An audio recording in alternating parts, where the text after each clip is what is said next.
தீர்க்கதரிசி புஸ்தகம் 3ஆம் அதிகாரம் 1ஆம் வசனத்தை வாசிக்கலாம். அப்பொழுது பிரதான ஆசாரியனாகிய எலியாசிபும் அவன் சகோதரனாகிய ஆசாரியர்களும் எழுந்து ஆட்டுவாசலை கட்டினார்கள். அதை கட்டி அவர்கள் பிரதிஷ்டை பண்ணி அது கதவிலே வைத்து மேயா என்கிற கொம்மை முதல் அனானேயின் கொம்மை மட்டும் கட்டி பிரதிஷ்டை பண்ணினார்கள். அப்பொழுது பிரதான ஆசாரியனாகிய எலியாசிபும் அவன் சகோதரனாகிய ஆசாரியர்கள் எழுந்து ஆட்டு வாசலை கட்டினார்கள். அதை கட்டி அவர்கள் பிரதிஷ்டை பண்ணி அதை கதவுகளை வைத்து மேயா என்கிற கொம்பை முதல் அனானேயரின் கொம்பை மட்டும் கட்டி பிரதிஷ்டை பண்ணினார்கள். நாம் இங்கே அந்த வாசல்களை குறித்து பார்க்கிறோம். நெகேமியா part 2 நெகேமியா part 2 building the gates. 10 வாசல்கள் 10 gates குறித்து நான் உங்களுக்கு இந்த இடத்திலே செய்தி கொடுக்க விரும்புகிறேன். 10 வாசல்கள். முதலாவது ஆட்டு வாசல், இரண்டாவது ஃபிஷ் கேட்ஸ் மீன் வாசல், மூணாவது வேலி கேட்ஸ் பள்ளத்தாக்கின் வாசல், மூணாவது ஓல்டு கேட்ஸ் பழைய வாசல், நாலாவது வேலி கேட்ஸ் பள்ளத்தாக்கின் வாசல், அஞ்சாவது குப்பை மேட்டு வாசல், ஆறாவது ஊரணி வாசல், ஏழாவது தண்ணீர் வாசல், எட்டாவது குதிரை வாசல், ஒன்பதாவது ஈஸ்ட் கேட் கிழக்கு வாசல், பத்தாவது இன்ஸ்பெக்ஷன் கேட் டிக்ட் ஆஃப் என்று சொல்லப்பட்டது. இது மாதிரி 10 வாசல். எஸ்லேம் பட்டணத்தினுடைய பரப்பளவு விதமாக இதனுடைய எல்லை விதமாக இருக்கிறது. இதான் எஸ்லேம் பட்டணத்தினுடைய. இதை சுற்றி மதில் கட்டப்பட்டிருக்கிறது. முதலாவது ஆட்டு வாசல் இங்கே இருக்கிறது, இரண்டாவது ஃபிஷ் கேட், மூணாவது பழைய வாசல், நாலாவது அங்கே வேலி கேட் ரொம்ப நீளமாக இருக்குது. இந்த பரப்பளவு அதிகமாக இருக்குது. அதன் பின்பு குப்பமேட்டு வாசல் இந்த லாஸ்ட்ல இருக்கிறது. பின்பு கொஞ்சம் மேலே போனால் ஊரணி வாசல், அதன் பின்பு வாட்டர் கேட்ஸ், அதன் பின்பு ஹார்ஸ் கேட்ஸ், ஈஸ்ட் கேட், அதன் பின்பு ஆட்டு வாசல். இப்படி நினைச்சிருந்தால் அது கரெக்டாக இப்படி வந்து இங்கேருந்து இப்படி கட்டி இப்படி வந்து இங்கே வந்து முடியும். கரெக்ட். ஆட்டு வாசல்லேருந்து ஆரம்பித்து ஆட்டு வாசலில் முடியும். இதுதான் அந்த எஸ்லேமை குறித்து தானே அந்த வரைபடம். அதை சுற்றி எப்படி அங்கே அலங்கத்தை கட்டினார்கள். 10 கேட்ஸ் அங்கே இருக்கு, 10 வாசல் அங்கே இருக்கு. அதை குறித்து நெகேமியா 3ஆம் அதிகாரத்தில் நம்ம வாசிக்கிறோம். சாலமோன் எஸ்லேமை வந்து தாவீது ராஜா கைப்பற்றினார். எபூசியர்கள் அங்கே இருந்தார்கள். யோவாப் மேலே யுத்தம் செய்து இந்த தாவீது வந்து அதை கைப்பற்றினான். அது தாவீதின் நகரம் என்று அழைக்கப்பட்டது. 2 சாமுவேல் 5ஆம் அதிகாரத்தை வாசிக்கிறோம்.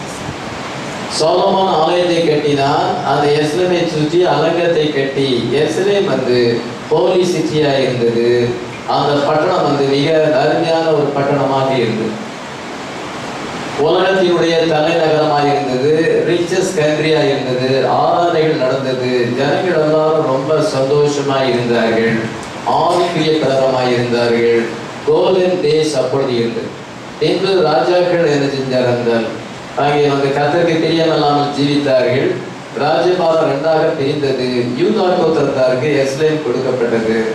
பின்பு அந்த யூதா கோத்திரத்தில் அநேக ராஜாக்கள் வந்தார்கள். அதில் சில ராஜாக்கள் கர்த்தருடைய பார்வைக்கு செம்மையானதை செய்தார்கள். சில ராஜாக்கள் கர்த்தருடைய பார்வைக்கு பொல்லாப்பை செய்தார்கள். கடைசியாக சிதேக்கியா ராஜா வரும்பொழுது அந்த எஸ்ரேலை வந்து நேபுகாத்நேச்சார் படையெடுத்து அலங்கத்தை இடித்து போட்டு ஆலயத்தை இடித்து போட்டு அதை பாழடைய செய்தான். 2 நாளாக 36ஆம் அதிகாரத்தில் நம்ம அதை வாசிக்கிறோம். எங்க எரேமியா தீர்க்கதரிசி சொல்லுகிறார், 70 வருஷம் அந்த எஸ்ரேம் வந்து பாழாக கிடக்கும் என்று 25ஆம் அதிகாரம் 11ஆம் வசனத்திலே சொல்லியிருக்கிறார். 29ஆம் அதிகாரம் 10ஆம் வசனம் எரேமியா தீர்க்கதரிசி என்ன சொல்கிறார் என்றால், மறுபடியும் அவர்கள் 70 வருஷத்துக்கு பின்பு எஸ்ரேமுக்கு திரும்பி வருவார்கள், ஆலயமானது கட்டப்படும் என்று சொல்லப்பட்டது. அவங்களை செருபாபேல் தலைமையிலே வந்து அவர்கள் முதலாவது ஆலயத்தை கட்டினார்கள். அதை எஸ்ராவின் புஸ்தகத்தில் வாசிக்கிறோம். அதன் பின்பு அநேக வருடங்களாக அலங்கங்கள் கட்டப்படாமல் இருந்தது. நெகேமியா அந்த அலங்கங்கள் இடிப்பட்டு கிடக்கிறதையும் அவள் நிந்தைக்குள்ளாய் இருப்பதையும் கேள்விப்பட்டு ராஜாட்ட வந்து அனுமதி கேட்டுக்கொண்டு அவன் வந்து நெகேமியா வந்து அலங்கத்தை கட்டுவதைத்தான் நெகேமியா புஸ்தகத்தை நான் வாசிக்கிறேன். இப்படியாக ஏற்கனவே அலங்கங்கள் இருந்தது, அது இடிக்கப்பட்டது, மறுபடியும் அது கட்டப்பட்டது, மறுபடியும் அது இடிக்கப்பட்டது. இப்படி எழுதுதலே அந்த அலங்கங்கள் இடிக்கப்பட்டது, தீர்த்து வந்து இடிக்கப்பட்டது. இந்நாள் வரைக்கும் அது அலங்கங்கள் இடிப்பட்டு தான் இருக்கிறதே ஒழிய இன்னும் கட்டப்படவில்லை. தேவாலயமானது இடிக்கப்பட்டது, தேவாலயம் இன்னும் கட்டப்படவில்லை. ஒரே சிந்த சுவர் மட்டும் இருக்கிறது. வெயிலிங் வால் என்று சொல்லப்படுகிறது, அழுகையின் சுவர் என்று சொல்லப்படுகிறது. யூதர்கள் வந்து தங்கள் தலையை முட்டி இப்பொழுதும் அனுதினமும் அங்கே வந்து அழுது கொண்டிருக்கிறார்கள். அந்த ஆலயம் எவ்வளவு நன்றாக இருந்தது, அலங்கங்கள் கட்டப்பட்டு ஒரு காலத்தில் கர்த்தருடைய மகிமை அங்கே இருந்தது. ஜனங்களெல்லாம் ஒன் மைண்ட் அண்ட் ஒன் அக்கார்டாக இருந்தார்கள். எவ்வளவு அருமையாக இருந்தது. நம்முடைய ஆலயம் எத்தனை பேர் அப்படி இருக்குன்னு நினைக்கிறோம். எல்லாரும் ஒரே மனசாக வார்த்தைக்காக ஆவிக்குரிய பிரதமாக இருந்தால், இதோ எருசலேமின் அலங்கங்கள் கட்டப்போல அலங்கம் கட்டப்பட்டிருக்கிறது, ஆலயம் கட்டப்பட்டிருக்கிறது. கோல்டன் டேஸ்ல நம்ம இருக்கிறோம். அல்லேலூயா. ஆளும் ஒரு பாதையிலேயும் வந்து சிலர் உலகபரமாகவும், சிலர் அரசியல் விதமாகவும், சிலர் வந்து என்ன சாதன மார்க்கமாகவும் தன்னிச்சைப்படி போனார். இந்த சபை வந்து சரியான சபை. நெகேமியாவை ஆண்டவர் கொண்டு வந்து அதையெல்லாம் சீர்படுத்துவதை நம்ம காண்கிறோம். அதுக்கு தான் ஆண்டவர் போதகரை வச்சு ஜனங்களை சீர்படுத்தி ஒழுங்குபடுத்துது. அப்படி லைனப்பில் வர்றவங்க வரலாம், லைனப்பில் வராதவங்க என்ன செய்கிறாங்க, அவங்க இஷ்டம் போல போகலாம். ஆனால் இது வந்து ஆலயம் கட்டப்பட வேண்டும், அலங்கங்கள் கட்டப்பட வேண்டும், தேவனுடைய மகிமை இங்கே வர வேண்டும். இது ஒரு டினாமினேஷன் சர்ச் கிடையாது. அதனால நம்ம ஆவிக்குரிய சபையை நம்ம கட்டி எழுப்புகிறோம். ஆமென். இப்பொழுது அந்த அலங்கங்கள் வந்து கட்டப்படுறதை கடந்த 2% மணிக்கும் இன்னைக்கு வந்து 3வது பெர்சன் பார்ட் 3 அந்த 10 கேட்ஸ் எப்படி கட்டினார்கள் என்பதை முதலாவது சொல்லிவிட்டு பின்பு அதனுடைய ஆவிக்குரிய விளக்குகள் என்ன என்பதை சொல்ல விரும்புகிறேன். அதனால முதலாவது வந்து அந்த ஆட்டு வாசல் கட்ட, ஃபர்ஸ்ட் கேட் வந்து ஆட்டு வாசல். யார் அதை கட்டுகிறார்கள்? பிரதான ஆசாரியனாகிய எலியாசிப்பும் அவருடைய சகோதரமார்களும் அந்த ஆட்டு வாசலை கட்டினர். யோவான் 5:2 ஆட்டு வாசல் அருகே பெதஸ்தா குளம் இருக்கிறது. அந்த பெதஸ்தா குளத்திலே அநேக வியாதிஸ்தர்கள் அங்கே படுத்து கிடந்து அந்த குளம் எப்பொழுது கலங்கும் என்று காத்து கொண்டிருந்தார்கள். திடீரென்று தேவதூதன் வந்து அந்த குளத்தை கலக்கும் பொழுது யார் அதில் முந்தி இறங்குகிறாரோ அவர்கள் எப்பேற்பட்ட வியாதி உள்ளவர்களாக இருந்தாலும் சுகமாவார்கள். இவ்விதமாக நம்ம அந்த ஆட்டு வாசலை குறித்து பாருங்க. அங்கே 5 மண்டபங்கள் இருக்கிறது. அங்கே ஜனங்கள் வியாதிஸ்தர்கள் பல அங்கே படுத்து கிடந்தார்கள். கர்த்தருடைய தூதனானவர் அங்கே வந்தார். அல்லேலூயா. எப்பொழுதாயினும் அது வரும் பொழுது அந்த நேரத்தில் யார் இறங்குகிறார்களோ இது அவர்களுக்கு சுகம் உண்டு. ஆமென். நம்ம இன்னைக்கு ஆட்டு வாசல் அருகே வந்திருக்கிறோம். எத்தனை பேர் வந்திருக்கிறோம்? இதை கர்த்தருடைய தூதனானவர் நம்ம அதில் இறங்கி வந்திருக்கிறார். அல்லேலூயா. தண்ணீர் கலக்கப்படுகிறது. தண்ணீர் மணவாட்டியை குறிக்கிறது, ஜனங்களை குறிக்கிறது. இதோ என்றால் பிரைட் ரிவைவல் ஏற்பட்டிருக்கிறது. அல்லேலூயா. இந்த ரிவைவல்ல யார் யார் உள்ள வர்றாங்களோ, இந்த தண்ணீருக்குள்ள யார் யார் வர்றாங்களோ அவர்கள் எப்பேற்பட்ட வியாதியா இருந்தாலும் சுகமாக முடியும். அல்லேலூயா. எப்பேற்பட்ட ஆளாக இருந்தாலும் ஆண்டவர் அவர்களை மனவாட்டியை மாற்ற முடியும். ஆமென். இதுதான் ஆட்டு வாசல் வந்து கர்த்தராகிய இயேசு கிறிஸ்து சொல்கிறார், நானே ஆடுகளுக்கு வாசலாக இருக்கிறேன் என்று சொல்லியிருக்கிறார். இயேசு கிறிஸ்துவே தேவாட்டுக்குட்டியாக இருக்கிறார். ஆமென். அந்த வாசல் வழியாக இதை டெம்பிள் பக்கத்தில் இருக்கிறது. டெம்பிள் இங்கே இருக்கிறது. இந்த ஆட்டு வாசல் வழியாக தான் ஆடை கொண்டு வருவார்கள். அதனால அதுக்கு பேர் ஆட்டு வாசல். பலி செலுத்துவதற்கு ஆடு வந்து இந்த வாசல் வழியாக டெம்பிளுக்கு வருகிறது. அதனால என்ன இயேசு கிறிஸ்துவே ஆடுகளுக்கினுடைய வாசலாக இருக்கிறார். இயேசு கிறிஸ்துவே ஆடாக இருக்கிறார். இதோ உலகத்தின் பாவங்களை சுமந்து தீர்க்க தேவாட்டுக்குட்டி. யோவான் 1:20-29 நாம் வாசிக்கிறோம். Jesus was the Lamb of God that takes away the sin of the world. இதோ என்றால் உலகத்தின் பாவத்தை சுமந்து தீர்க்கிற தேவாட்டுக்குட்டி. முதல் வாசல் ஆட்டு வாசல். ஒரு மனுஷன் முதலாவது கல்வாரி அண்டையில வர வேண்டும். கல்வாரி அண்டையில வந்துதான் இதை பாவங்களை அறிக்கை செய்து இயேசு ரத்தத்தால் கழுவப்பட்டு அவன் ரட்சிக்கப்பட வேண்டும் என்றால் முதல் வாசல் வந்து அந்த ஆட்டு வாசலாக இருக்கிறது. கடைசி வாசலும் ஆட்டு வாசல் தான். இப்படி சுற்றி இப்படி கட்டிட்டு வந்து கடைசி ஆட்டு வாசல் வந்து ஸ்டாப் ஆகுறாங்க. அதனால இயேசு கிறிஸ்து 2000 வருஷத்துக்கு முன்னதாக அவர் என்ன செஞ்சார்? மாம்சத்தில் வந்தார், தேவாட்டுக்குட்டியாய் வந்து நமக்காக மரித்தார். இப்பொழுது நிஜம் ஆட்டு வாசல் அண்டையில நம்ம வந்துருக்கோம். ஆமென். அது ஒரு சர்க்கிளா இப்படி ஆரம்பிச்சு கடைசியில் ஆட்டு வாசல்ல வந்து முடியும். ஆட்டு வாசல்ல இருந்து ஆரம்பிச்சு ஆட்டு வாசல்ல இருந்து முடியும். அதில் வெளிப்படுத்த 5ஆம் அதிகாரம் 6ஆம் வசனத்தை என்ன வாசிக்கிறோம் என்றால், அந்த முத்திரைகளை திறப்பதற்கு யாராவது முடியல. அப்பொழுது என்ன சென்றால் யோவான் மிகவும் அழும் பொழுது மூப்பரில் ஒருவன் யோவானை பார்த்து, நீ அழ வேண்டாம், யூதா கோத்து சிங்கமும் தாவீதின் வேறுமானவர் அந்த புஸ்தகத்தை வாங்கவும் அதன் 7 முத்திரைகளை உடைக்கவும் ஜெயம் கொண்டிருக்கிறார் என்று சொல்லும் பொழுது, அடிக்கப்பட்ட வண்ணமாய் இருந்த ஒரு ஆட்டுக்குட்டி அங்கே வந்தது. அதுக்கு 7 கொம்புகளும் 7 கண்களும் இருந்தது. அந்த கண்கள் பூமிக்கு அனுப்பப்படுகிற தேவனுடைய 7 ஆவிகள். அல்லேலூயா. இப்பொழுது அடிக்கப்பட்ட ஆட்டுக்குட்டியானவர் வந்திருக்கிறார். ஆமென். 7 horns and 7 eyes. 7 horns இருக்குது, 7 church ages. இது 7 eyes வந்து 7 angels. நீ என்னுடைய வலது கரத்தில் கண்ட 7 நட்சத்திரங்களும் 7 சபையின் தூதர்களாம். நீ கண்ட அந்த 7 குத்து விளக்குகளும் 7 சபைகளாம். இன்றைக்கு ஆண்டவர் இந்த ரெவலேஷன் நமக்கு கொடுத்திருக்கிறார். ஹல்லேலூயா. 7 கொம்புகளையும் 7 கண்களுடைய தேவாட்டுக்குட்டி, அடிக்கப்பட்ட வண்ணமாய் இருந்த ஆட்டுக்குட்டி முத்திரைகளை திறந்து நமக்கு தேவராசியத்தை வெளிப்படுத்தி இருக்கிறது. ஹல்லேலூயா. இந்த 2000 இயர்ஸ்ல இயேசு கிறிஸ்து என்ன செய்தார், இப்பொழுது என்ன செய்கிறார் என்பதை நாம இப்பொழுது காண முடிகிறது. அதனால எல்லாமே ஆட்டு வாசல் ஆரம்பிச்சு இயேசு கிறிஸ்துல ஆரம்பிச்சது இயேசு கிறிஸ்துல முடியும்.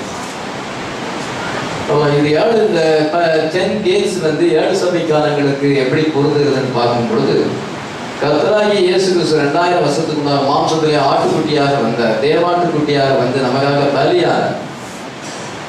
அந்த பலியின் மூலமாக தான் பாவ மன்னிப்பு உண்டு. உலகத்துல யார் பாவ மன்னிப்பை தர வேண்டும் என்றால் இயேசு கிறிஸ்துவின் ரத்தத்தினால் தான் பாவ மன்னிப்பு உண்டு. ஹல்லேலூயா. ரட்சிக்கப்படுவதற்கு இயேசு கிறிஸ்துவின் நாமமே அல்லாமல் வேற நாம கட்டளையிடப்படவில்லை. 2000 வருஷத்துக்கு முன்னால் உலகத்தில் வந்து ஜீவிக்கும் பொழுது அவர் ஆட்டுக்குட்டியாக இருந்தார். ஆட்டுக்குட்டியாக நமக்காக அவர் அடிக்கப்பட்டார். அது வந்து இயேசு கிறிஸ்துடைய மாம்சத்துல வெளிப்பட்ட நாளை குறிக்கிறது. சன் ஆஃப் மேன், அது மனுஷனுடைய நாட்களை அது குறிக்கிறது. நான் சொல்லுகிறார், நானே ஆடுகளுக்கு வாசல் என்று சொல்லி இருக்கிறார். யோவான் 10:7 வாசிக்கலாம். ஆதலால் இயேசு மறுபடியும் அவரை நோக்கி, நானே ஆடுகளுக்கு வாசல். நானே ஆடுகளுக்கு வாசல். இயேசு கிறிஸ்துவே அந்த ஆட்டு வாசலாக இருக்கிறோம். நம்ம ஆடுகளாக இருக்கிறோம். அந்த வாசல் வழியாக இயேசு கிறிஸ்துவின் மூலமாக அல்லாதபடி ரட்சிப்பு.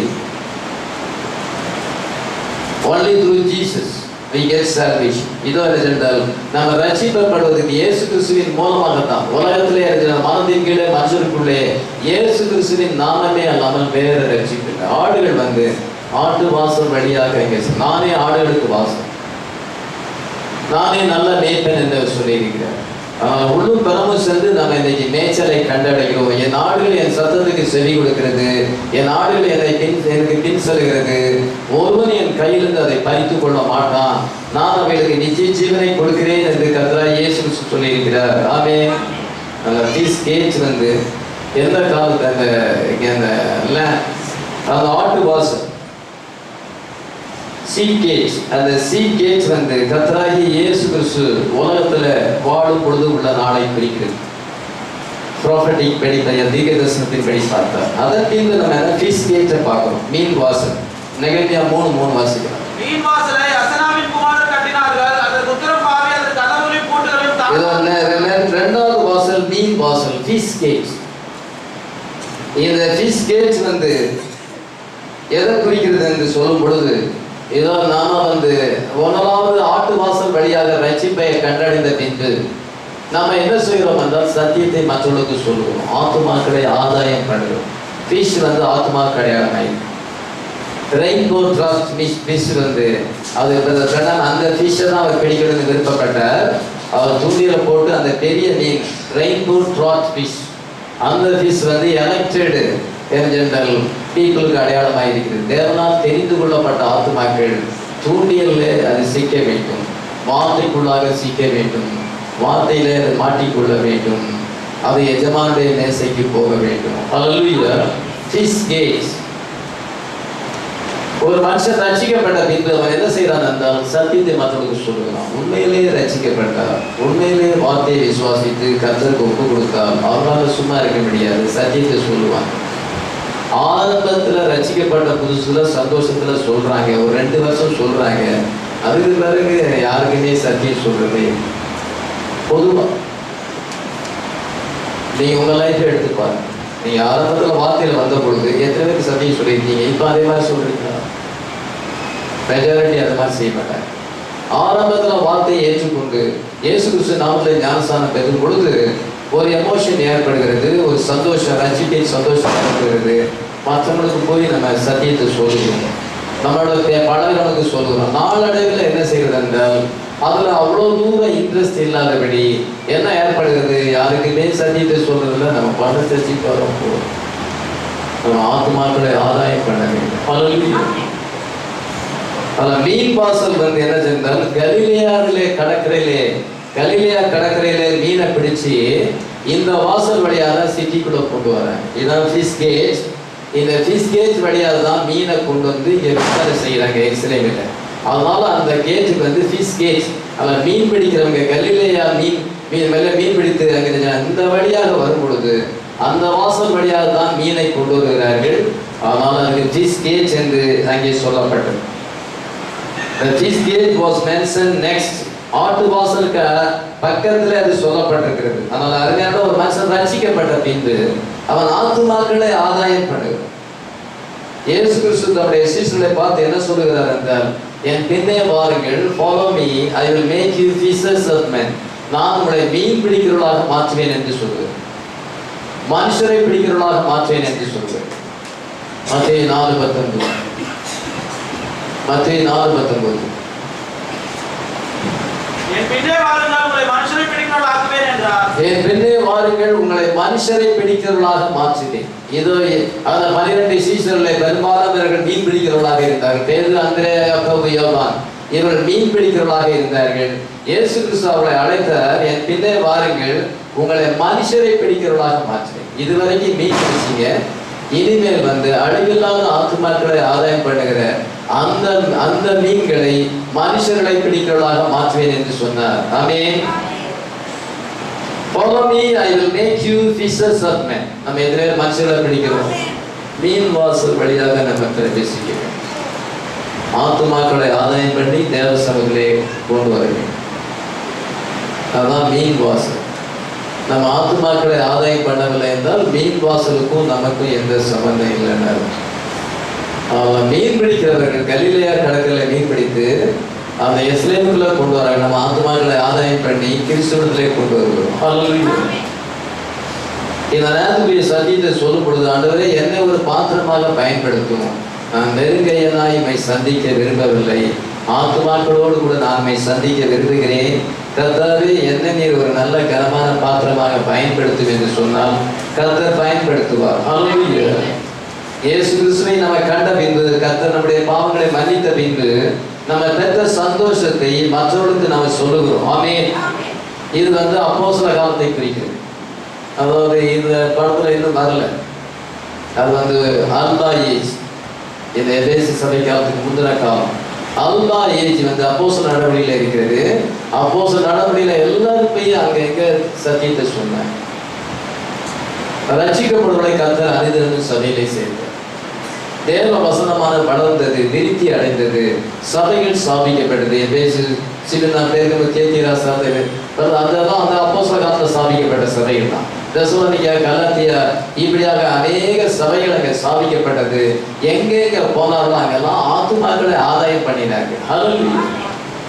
அந்த ஊழியக்காரர்கள் மட்டுமல்ல, விசுவாசிகளும் அநேகருக்கு சத்தியத்தை சொல்லி ஆத்துமாக்களை ஆதாயம் பண்ணினார்கள். அந்த காலம் வந்து ஃபிஷ் கேஜ்னுடைய காலமாக இருந்தது. அநேக ஆத்துமாக்களை அவர்கள் ஆதாயம் பண்ணினார்கள். உண்மையான சத்தியத்தை சொல்லி ஜனங்களை மறுபிறப்புக்கு வழி நடத்தினார்கள். அந்த காலம் எவ்வளவு அருமையான ஒரு காலம். அந்த காலம் நம்ம மத்தியில் வர வேண்டும். ஹல்லேலூயா. அப்போஸ்தலிக் ஏஜ், அது அப்போஸ்தலிக் ஏராவை குறிக்கிறது. அங்கே அப்பொழுது இருந்தால் தெசலோனிக்கா சபைக்கு போகும் பொழுது அந்த மக்கள் என்ன சொல்றாங்க, யூதர்கள் என்ன சொல்றாங்கன்னா, உலகத்தை கலக்கிறவரை இங்கேயும் வந்து விட்டார், நீங்க தான் உலகத்தை கலக்கிறவர், உலகத்தை கலக்கிறவரை இங்கேயும் வந்து விட்டால் என்று பவுலை பர்னபாவை பார்த்து அவிதமாக சொன்னார்கள். ஆங்கில பைபிள் என்ன சொல்றாங்க, these that have turned the world upside down or come hither also.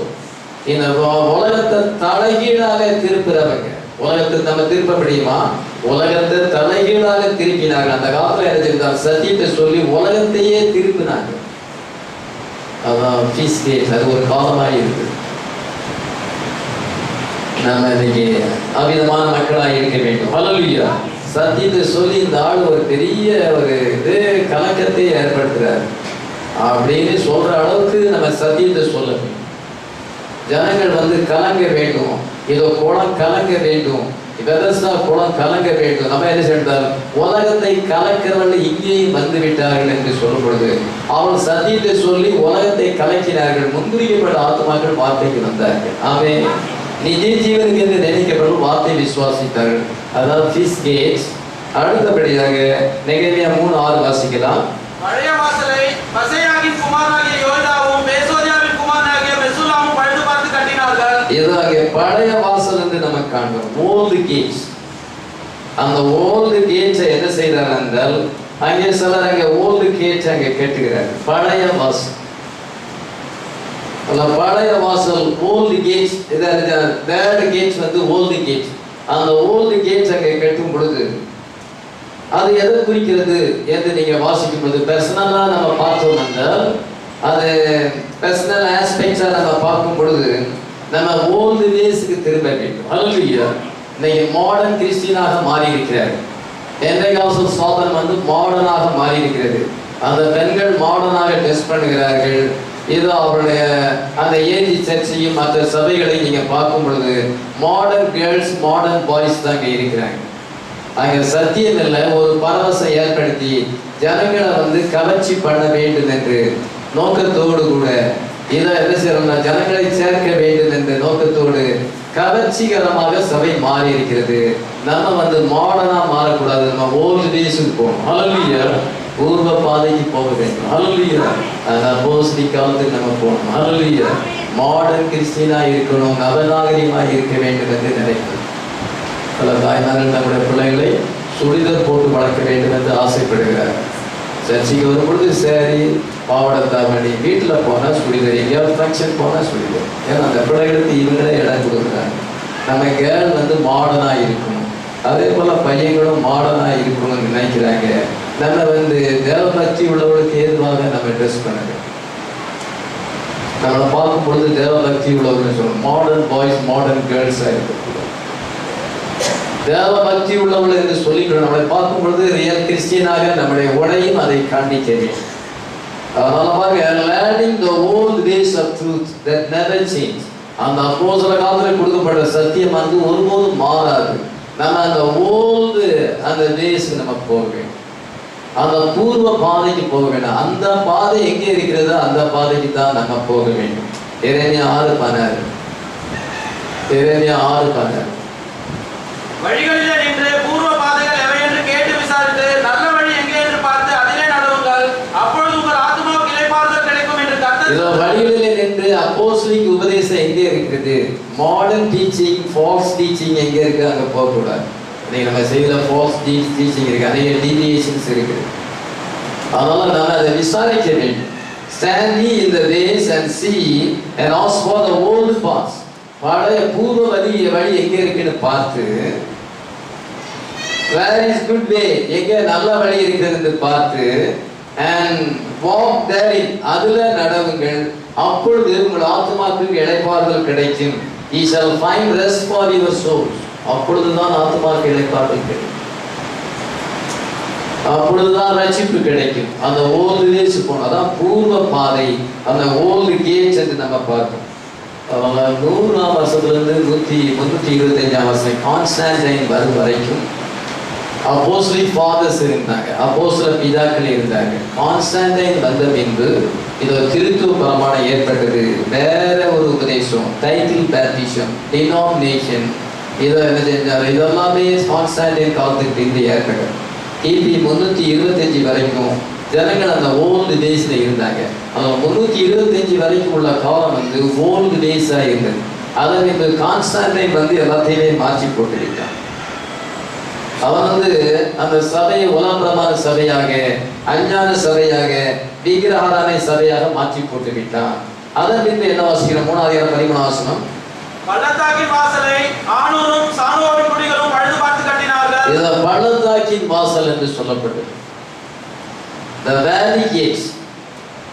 The valley gate repaired Hanun and the inhabitants of Sona. இது என்றால் அந்த வேலி கேட் நம்ம வாசம், பள்ளத்தாக்கின் அங்கே வாசம்.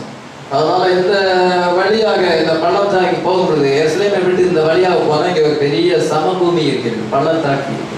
இன்னொன்று பள்ளத்தாக்கு இங்கே தான் இருக்கு. இது ஒரு தாழ்வான ஒரு பகுதி, எருசலேம் மலை மேலே கட்டப்பட்டிருக்கிறது. இந்த வாசல் வழியாக இந்த வேலி கேட் வழியாக வந்தால் இங்கே ஒரு பெரிய வாசல் இருக்குது. இது ரொம்ப நீளமான சுவர். இங்க இருந்து ஆரம்பிச்சு இது வரைக்கும் கட்ட வேண்டும். ஆனால் தான் அதில் நிறைய பேர் போட்டு நிறைய வசனங்கள் போட்டுதுன்னா இந்த வாசலை கட்டுறதுக்கு நிறைய பேர் தேவை, இந்த அலங்கத்தை கட்டுறதுக்கு நிறைய பேர் தேவை.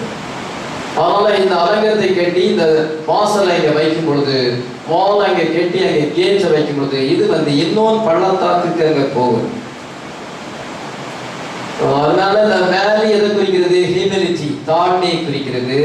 அங்கே தாழ்மை, இதை ட்ரையல், சோதனை, போராட்டம் எல்லாம் குறிக்கிறது. மலை மேல இருந்தது அங்கே விருட்சங்கள் இல்லை, வேலியில தான் ஃப்ரூட்ஸ் இருக்கிறது.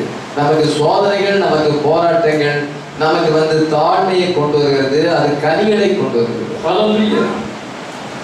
390ஆம் வருஷத்துல இதை நம்ம வேதத்துல நம்ம சரித்திரபூர்வமாக பார்க்கும் பொழுது கான்ஸ்டான்டைன் அங்கே என்ன செய்யறாங்க, மாற்றி போட்டான். அதை மீது என்ன செய்யறால் அந்த வேலி கேட்ல அதிக போராட்டங்கள் ஏற்பட்டது. அதுதான் தேத்தியரா சபையின் காலம்.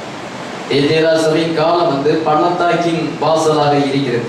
ஜனங்கள் அங்கே கொல்லப்பட்டார்கள், வார்த்தைக்காக நிற்கிறவர்கள் கொல்லப்பட்டார்கள். டார்க் ஏஜ் என்று சொல்றது, இருளின் காலம். தேத்தியரா சபையின் காலம் கிட்டத்தட்ட 1000 வருஷம் இருக்கிறது. அதான் ரொம்ப நீளமான காலம் தேத்தியரா சபையின் காலம். 1000 வருஷம் அந்த சபை காலம் இருக்கிறது. பள்ளத்தாக்கின் வாசல், ஜனங்கள் அநேகர் கொல்லப்பட்டார்கள். இருளின் காலம், போராட்டமான ஒரு காலம், டார்க் ஏஜஸ். அதன் பின்பு இது 5வது கேட்ஸ் நெகேமியா 3:14 வாசிக்கிறோம். குப்பை மேட்டு வாசலை பெத்லகேமின் மாகாணத்து பிரபுவாகிய ரெக்காவின் குமாரன் மல்கியா பழுது பார்த்து அதை கட்டி அது கதவுகளில் போட்டதும் இது குப்பை மேட்டு வாசல் என்று சொல்லப்பட்டது. Dung gates. இந்த டங் கேட்ஸ் என்ன சென்றால் குப்பை மேட்டு வாசல் என்று சொல்லும் பொழுது இந்த பட்டணத்துல இருக்கிற குப்பைகள் எல்லாமே இதை என்ன செய்யறா இங்க இங்க அது இந்த வாசல் வழியாக குப்பைகள் எல்லாம் வெளியே போட்டுது. சென்னைப்பட்டில் எவ்வளோ குப்பைகள் இருக்கிறது, இதெல்லாம் கொண்டு போய் இன்னொரு டம்ப் பண்ணுறாங்க.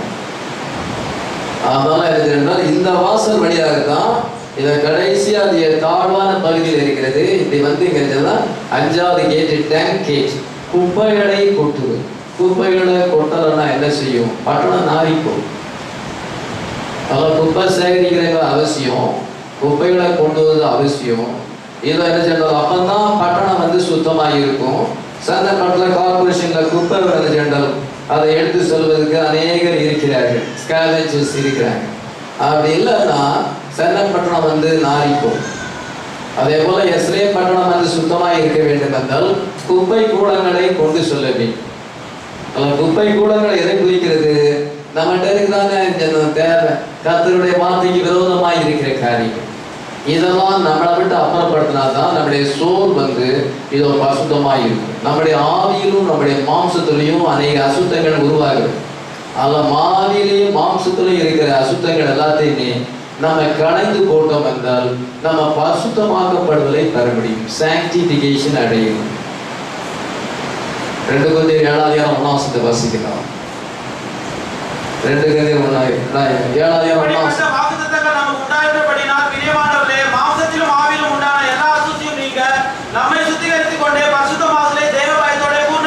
இப்படிப்பட்ட வாக்குத்தத்தங்கள் நமக்கு உண்டாயிருக்கிற பிரியமானவர்களே, நம்முடைய மாம்சத்திலும் ஆவியிலும் காணப்படும் அசுத்தம் நீங்க நம்மை சுத்திகரித்துக் கொண்டு பரிசுத்தமாக்குதலை தேவ பயத்தோடு பூரணப்படுத்த கடவோம். ஆனால் மாம்சத்திலும் ஆவியிலையும் இது அநேக காரியங்கள் உருவாகிறது. கர்த்தருக்கு தெரியுமில்லாத காரியங்கள் அங்கே இருக்கிறது. இதெல்லாமே நம்ம அப்புறப்படுத்த வேண்டும், நம்மை சுத்திகரிக்க வேண்டும். அதான் டேங்க் குப்பை மேட்டு வாசல். மார்ட்டின் லூத்தர் காலத்துல வரும் பொழுது இதை சர்தை காலத்திலே மார்ட்டின் லூத்தர் அநேக குப்பைகளை அப்புறப்படுத்தினார். என்ன குப்பைகளை அப்புறப்படுத்தினார்? இன்டெலிஜென்ஸ் அங்கே சேல்ஸ் பண்ணாங்க. பாவ மன்னிப்பு சீட்டை அங்கே சேர்ந்தாங்க. அதனால பாவ மன்னிப்பு சீட்டு தப்பான உபதேசம், அதை அப்புறப்படுத்தினார். அது மாத்திரமல்ல என்றால் பர்கேச்சரி உத்திரிக்கு ஸ்தலம் இருக்கிறது. உங்களுடைய முன்னோர்கள் உத்திரிக்கு ஸ்தலத்துல இருக்கிறாங்க. பர்கேச்சரி பைபிள் இல்லை. ஆனால் அது தப்பான காரியம். ராபோஜனம் பிரெட் தான் வந்து அவருடைய சரீரமா மாறி விடுகிறது. அதை அவர் கரெக்ட் பண்ணுகிறார். மரியாதை வணங்குவது சிலை வழிபாடு. இந்த சிலை வழிபாடு ஊதுவத்தி கொடுக்குவது, ஜெபமாலை எண்ணுவது, பினன்ஸ் தங்களை சரீரத்தை வந்து இதோ சித்திரவதை செய்து கொள்வது, விதமான பினன்ஸ் இந்த அநேக காரியங்கள் ரோமன் கத்தோலிக்க இருக்கிற பாரம்பரியங்கள், சடங்காச்சாரங்கள், அஞ்ஞானமான காரியங்களை அப்புறப்படுத்திவிட்டு புராட்டஸ்டன்ட் மார்க்கத்தை கொண்டார். அந்த அசூசிகள், அந்த தவறான உபதேசங்கள் எல்லாத்தையுமே அப்புறப்படுத்தினார். அதுக்கு விதமாக போராடினார். அதன் குப்பமேட்டு வாசல் மார்ட்டின் லூத்தர் காலத்தை குறிக்கும். அல்லேலூயா. அதன் மீது நம்ம என்ன வாசிக்கிறோம்? இதோ அங்கு கொஞ்சம் ஒரு வளைவு ஏற்படுகிறது. வளைவு ஏற்பட்டு அதன் மீது கொஞ்சம் மேல போகுது. அப்படி மேல குப்பமேட்டு வாசல் பக்கத்துல அங்க ஊரணி வாசல் இருக்குது. அதை நம்ம இங்க நெகேமியா 3:15 வாசிக்கிறோம். ஊரணி வாசலை மிஸ்பாவின் மாகாணத்து பிரபுவாகிய கொல்லோசேயின் குமாரன் எல்லும் சல்லும் பழுது பார்த்ததை இதோ ஊரணி வாசல் அங்கே கட்டப்படுது. ஊரணி வாசல்னா gates of fountain, fountain gates. இதோ ஃபவுண்டைன் கேட்ஸ், ஊரணி வாசல். ஊரணி ஊற்று, அங்கே ஊற்று இருக்கிறது, சுத்தமான தண்ணீர் இருக்கிறது. நம்ம அசுத்தங்களை வந்து அப்புறப்படுத்தும் பொழுது கழுவ வேண்டும்.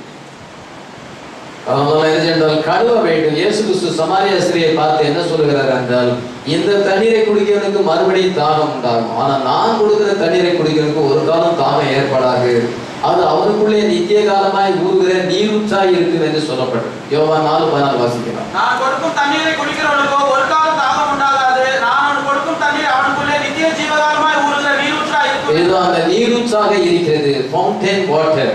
the living waters of the Holy Spirit.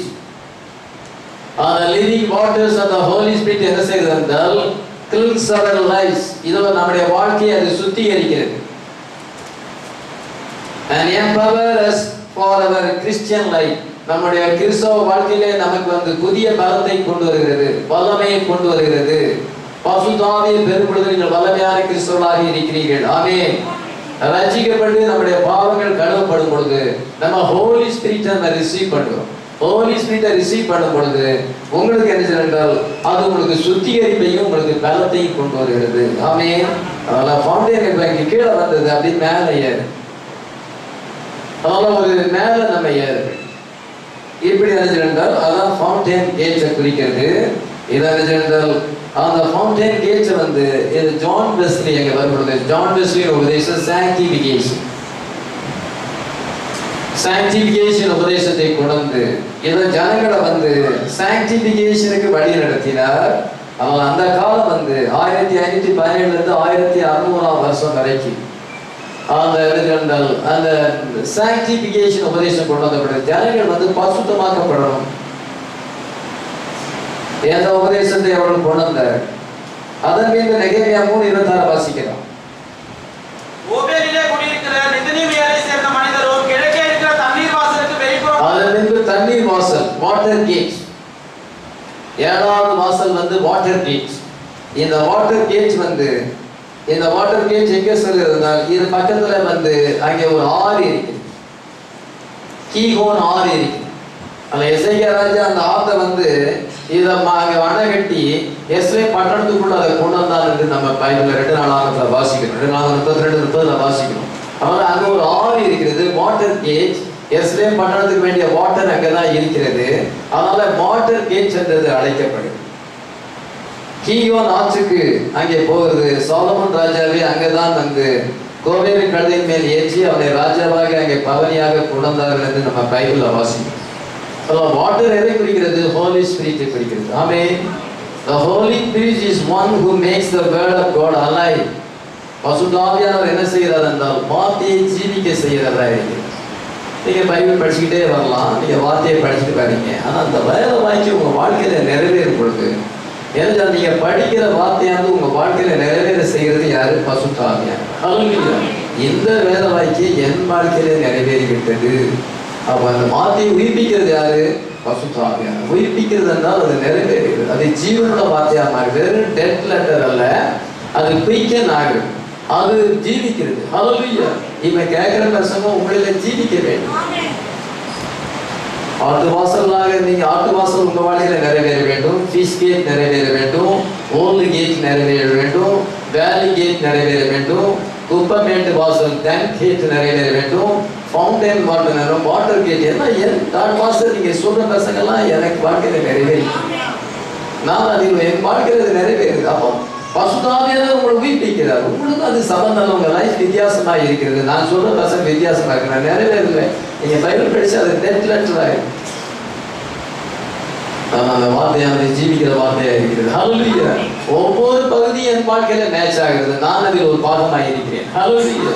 எத்தனை பேர் சொல்ல முடியும்? உங்க வாழ்க்கையானது டெஸ்டிஃபை பண்ணும். உங்களை நீங்களே ஆராய்ச்சி பண்ணி பார்த்தாலும் தெரியும். நம்ம எல்லாரும் அந்த 10 கேட்டோட சம்பந்தப்பட்டிருக்கோம்.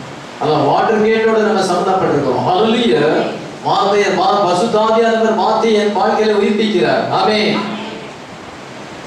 1600 இருந்து 1900 அந்த பெந்தெகோஸ்டல் பீரியட் வந்தது. பெந்தெகோஸ்டல் பீரியட்ல எல்லாரும் பசுத்தாவியை பெற்றார்கள். ஆவியின் மழை ஊற்றப்பட்டது. பிசாசுகளை துரத்தினார்கள். தீர்க்கதரிசனம் உரைத்தார்கள். அற்புதங்கள் நடைபெற்றது. வியாதிகள் சுகமானது. உலகத்தில் பெரிய எழுப்புதல் ஏற்பட்டது. டேஸ் நாட்ல அது ஆரம்பிச்சது. இப்படியாக எல்லா இடத்துலையும் பெந்தெகோஸ்டல் டினாமினேஷன் நாங்கள் பசுத்தாவியை பெற்றிருக்கிறோம், ஆவி வரங்களை பெற்றிருக்கிறோம் என்று சொல்லப்பட்டது. இதோ என்றால் அநேக போதர்கள் எழும்பி உலகமெங்கிலும் வார்த்தையை கொண்டு சென்றார்கள். ஆமென். அது சுவிசேஷத்தை அறிவிக்கிற காலமாகவும் இருந்தது. அதனாலே வாட்டர் கேட்ஸ் அதை குறிக்கிறது. அந்த சபைக்கால சரித்திரத்தின்படி அந்த காலத்தை அது குறிக்கிறது. Water gates. அதன்படி அதன் பின்பு 8வது வசனம் நெகேமியா 3:28 வாசிக்கிறோம். குதிரை வாசல் முதல் கொண்டு ஆசாரியர்கள் அவரவர் தங்கள் வீடுகளுக்கு எதிரே இருக்கிறதை பழுது பார்த்து கட்டினார்கள். குதிரை வாசல் ஹார்ஸ் கேட்ஸ்.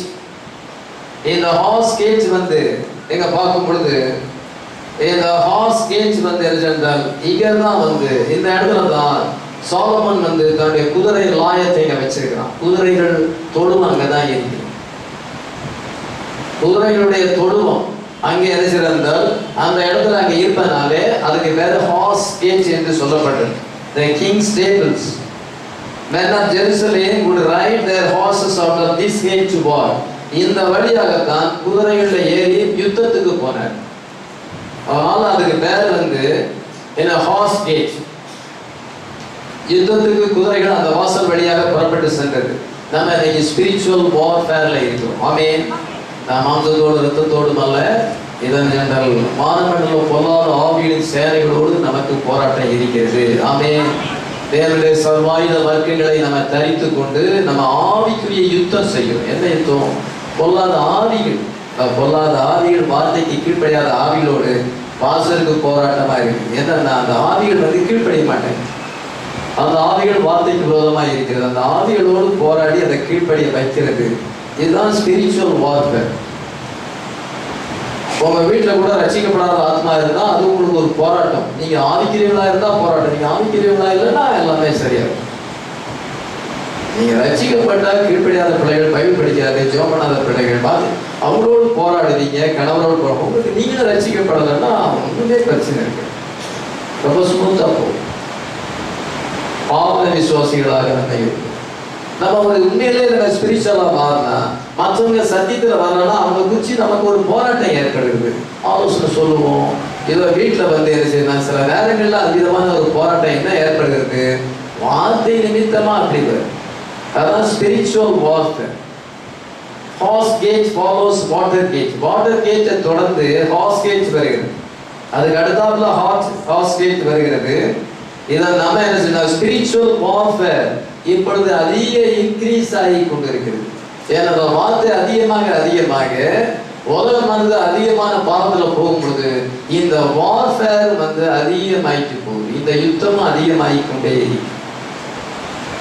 1900 வருஷத்துல இருந்து 1900 வருஷம் வரும் பொழுது உலகம் விஞ்ஞானத்துல முன்னேறிச்சு. மெடிக்கல் சயின்ஸ், டெக்னாலஜி ரொம்ப அட்வான்ஸ்மெண்ட் ஆகிட்டு. ஃபர்ஸ்ட் வேர்ல்டு வார் அதுக்கு பின்பு வந்தது. 1900 வருஷத்துக்கு பிறகு தான் 1918 ஃபர்ஸ்ட் வேர்ல்டு வார் வந்தது. இது 1941 41 45 வரைக்கும் செகண்ட் வேர்ல்டு வார் வந்தது. வார்ஃபேர் வந்தது. சரித்திரமா அப்படிதான் இருக்கு. ஆவிக்குரிய பலமா அப்படிதான் இருக்கு. பாருங்க, அதுக்கு முன்னால அந்த வேர்ல்டு வார் வரல. இப்பொழுது ஹார்ஸ் கேட் வரும் பொழுது 1900 வருஷம் தாண்டும் பொழுது உலகத்துல யுத்தம் ஏற்பட்டது, அதிக யுத்தம் ஏற்பட்டது.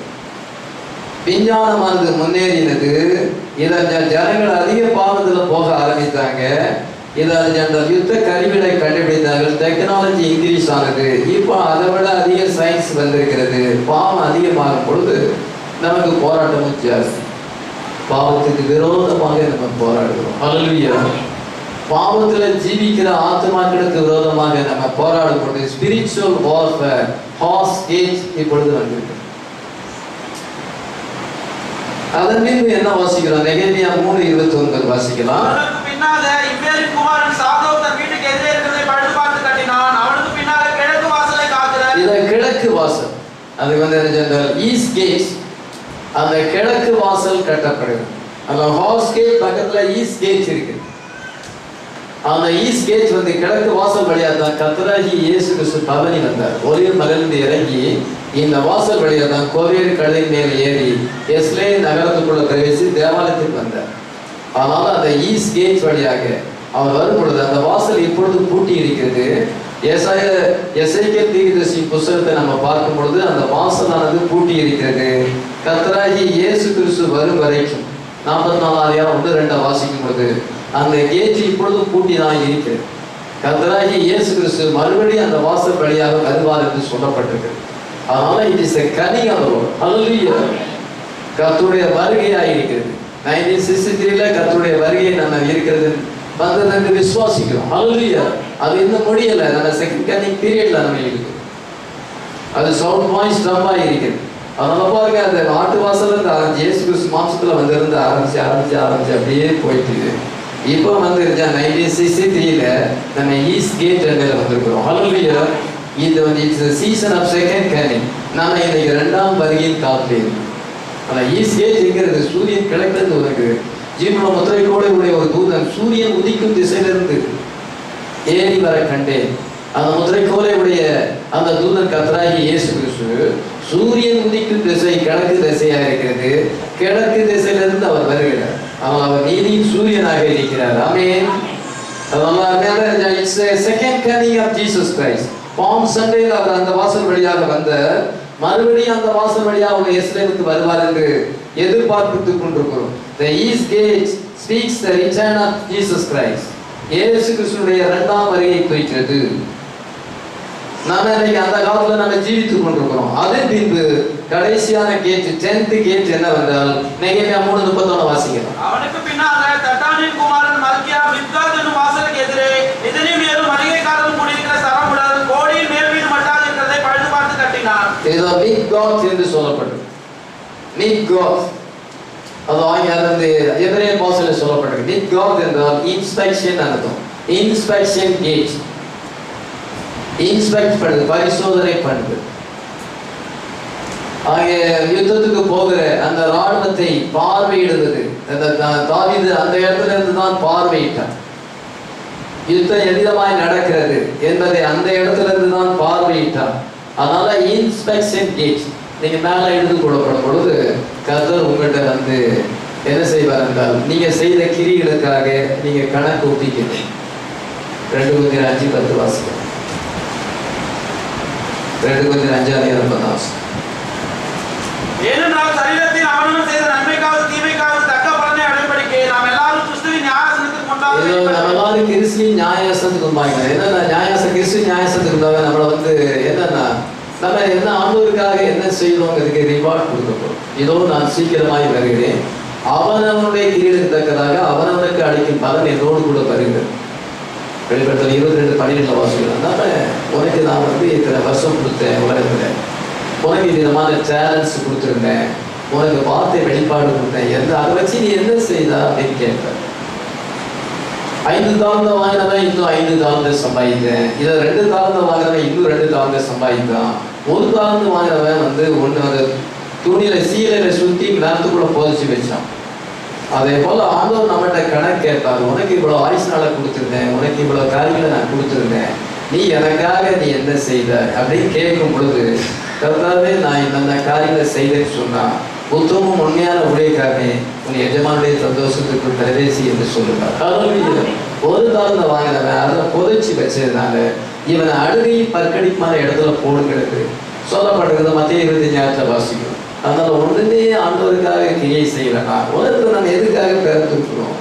புசித்து குடிப்போம், இன்னைக்கு இருப்போம், நாளைக்கு சாப்பிடலாம். இயேசுக்காக நம்ம ஜீவிக்க வேண்டும். அநேகத்தில் நம்ம ஆசீர்வாதமாக இருக்கு. அதற்காக ஆண்டு நம்மை கொண்டு வந்திருக்கிறார். வார்த்தைக்காக நம்ம நிற்கும்படியாக கொண்டு வந்திருக்கிறார். வார்த்தைக்காக ஸ்டாண்ட் பண்ணணும், மற்றவங்களுக்கு வார்த்தையை நம்ம சொல்லணும். அது கடினமான காரியம் தான், மற்றவங்க ஏற்றுக்கொள்ள மாட்டாங்க. இதை நம்ம சொல்ல வேண்டியது நம்முடைய வேலை. என்னால எந்த ஊழியத்தை செய்வது என்னுடைய வேலை, உண்மையை உத்தமமாக செய்ய வேண்டியது என்னுடைய வேலை. என்னுடைய பாட்டை நான் செய்யும் பொழுது பரலோகத்துல பலம் உண்டு. அங்க ரிவார்டு உண்டு. அதுதான் இன்ஸ்பெக்ஷன் கேட்ஸ். ஆண்டவரை இன்ஸ்பெக்ட் பண்ணுகிறார், உன்னுடைய வாழ்க்கையை இன்ஸ்பெக்ட் பண்ணுகிறார். எனக்காக நீ என்ன செய்த? உனக்காக நான் மறித்தேனே, எனக்காக நீ என்ன செய்த? உனக்கு இவ்வளோ ரெவலேஷன் நான் கொடுத்துருக்கிறேன், விதமான வெளிப்பாடுகளை தந்து உனக்கு விதமான கிரேஸ்லாம் கொடுத்துருக்கிறேன், இவ்வளோ கிஃப்ட்ஸ் நான் கொடுத்துருக்கிறேன், ஈவுகளை கொடுத்துருக்கிறேன், நீ எனக்காக என்ன செய்த என்று நம்ம கேட்கும் பொழுது இதோ நம்ம பதில் சொல்ல வேண்டும். நம்ம ஆண்டவருக்காக ஏதாவது கிரியை செய்தால் தைரியமா அவரை சந்திக்கிறோம். ஏற்கனவே தைரியமா சந்திக்க ஆயுதமா இருக்கிறேன். இயேசுக்காக சேவை செய்யும், இயேசுக்காக ஊழியம் செய்யும். நமக்காக நம்ம ஜீவிப்பதில்லை, இயேசுக்காக நம்ம ஜீவிப்பதுதான் கிறிஸ்டியன் லைஃப். ஆத்துமாக்களுக்காக ஜீவிப்பது தான் கிறிஸ்டியன் லைஃப். வார்த்தைக்காக ஜீவிப்பது தான் கிறிஸ்டியன் லைஃப். அந்த பிக் காட் கேட்ஸ் அதை குறிக்கிறது. பரலோகத்திலே நமக்கு ரிவார்டு உண்டு. அவங்களாம் ஆட்டு வாசல் வருது. ஜீசஸ் கிரைஸ்ட் மாம்சத்திலிருந்து வந்தது ஆரம்பிச்சு 2000 வருஷம் அப்படியே போய் கடைசியில் ஆட்டு வாசல்ல முடியுது. இயேசு கிறிஸ்து நம்ம சேரப்போம். எத்தனை பேர் இயேசு அந்த ஆட்டு வாசல்ல போய் கரெக்டா முடிவு. இப்படி அதான் பில்டிங் த கேட்ஸ். இதோ அந்த வாலை கட்டி அங்கே கேட்ஸை வச்சு படுத்து பார்த்து அதை கட்டினார்கள். எத்தனை பேர் கெட்டினார்கள் என்கிற அதை அந்த அதிகாரம் 1-32 வசனம் வரைக்கும் நம்ம வாசம் எவ்வளவு அருமையாக எழுதப்பட்டது. ஆமென். இப்பொழுது நான் சில காரியங்களை சொல்ல வேண்டும். இது வரைக்கும் அந்த 10 கேட்ஸ் வந்து சுருக்கமா சொல்லியிருக்கிறேன். இது சில விதமான பாயிண்ட்ஸ் டு ரிமெம்பர், நம் மனதில் வைக்க வேண்டிய காரியங்கள் என்ன என்பதை உங்களுக்கு ஒரு 5 காரியங்களை சொல்ல விரும்புகிறேன். இந்த வேலைக்கு யாராவது காசு கொடுத்தாங்களா, சம்பளம் கொடுத்தாங்களா? இல்லை, அவங்களா மனப்பூர்வமாக செய்தார்கள். அல்லேலூயா. No one got paid. இது அவனுக்கு சம்பளம் கொடுக்க, அவங்க அந்த வாழை கட்டுவதுக்கு எந்த சம்பளமும் கொடுக்கல. இது அவங்களா அந்த வேலையை செய்தார்கள். ஆமென். மனப்பூர்வமாக செய்தார்கள். எந்த பலனையும் எதிர்பார்க்காதபடி, எந்த வெகுமதி எதிர்பார்க்காதபடி அந்த வேலையை செய்தார்கள். ஆமென். நம்ம கிறிஸ்துவுக்கு சேவை செய்கிறோம், எந்த ரிவார்டையும் எதிர்பார்க்காதபடி. அங்க நம்ம எருசலேமை நேசிப்பதினார். ஏனென்றால் எதுக்கு செய்யறார்? எருசலேம் பட்டணத்தை அவர் நேசிக்கிறார். Because of the love of Jerusalem. நம்ம இன்னைக்கு மனவாட்டியை நேசிப்பதனால, வார்த்தையை நேசிப்பதனால, இயேசுவை நேசிப்பதனால அவருக்கு ஒரு சேவை செய்கிறோம். ஆமென். எல்லாரும் ஒருத்தருக்கும் சம்பளம் கிடையாது. அத்தனை பேர் மனப்பூர்வமாக செய்தார்கள். ரொம்ப அயராது உழைத்து அந்த மதிலை காட்சியிலே கொண்டார்கள்.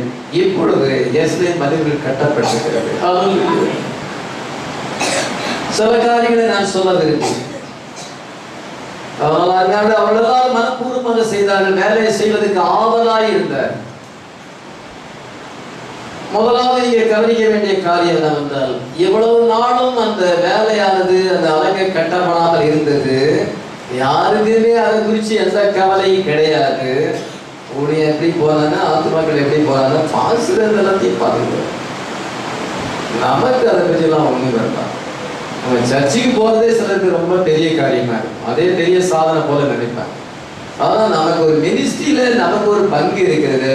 அந்த ஊழியத்துல நாமளும் ஒரு சேவை செய்யணுமே, அந்த மனப்பான்மை நமக்கு அவசியமாயிருக்கு. நெகேமியாவுக்கு அந்த விஷன் வந்தது.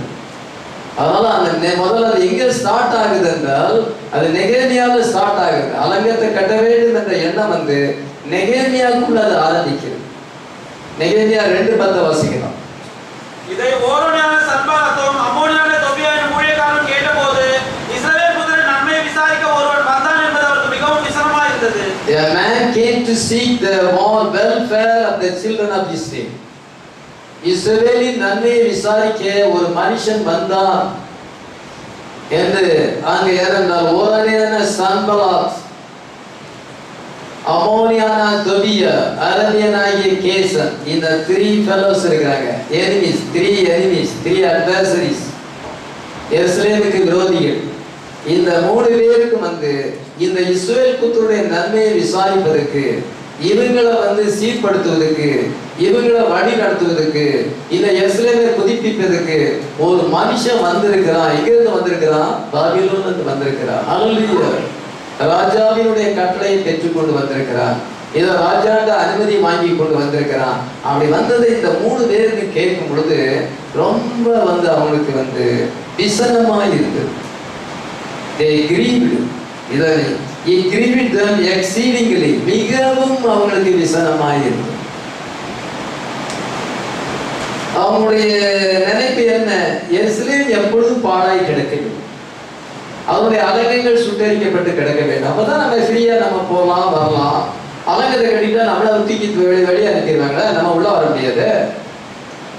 அதனால நம்ம ஃப்ரீ அக்சஸ் பண்ணணும்னா அலங்கு கட்டப்படக்கூடாது, அது பாழா கிடக்கணும். இந்த ஜனங்கள் முன்னேறக்கூடாது, இவங்க பாழா போகணும்.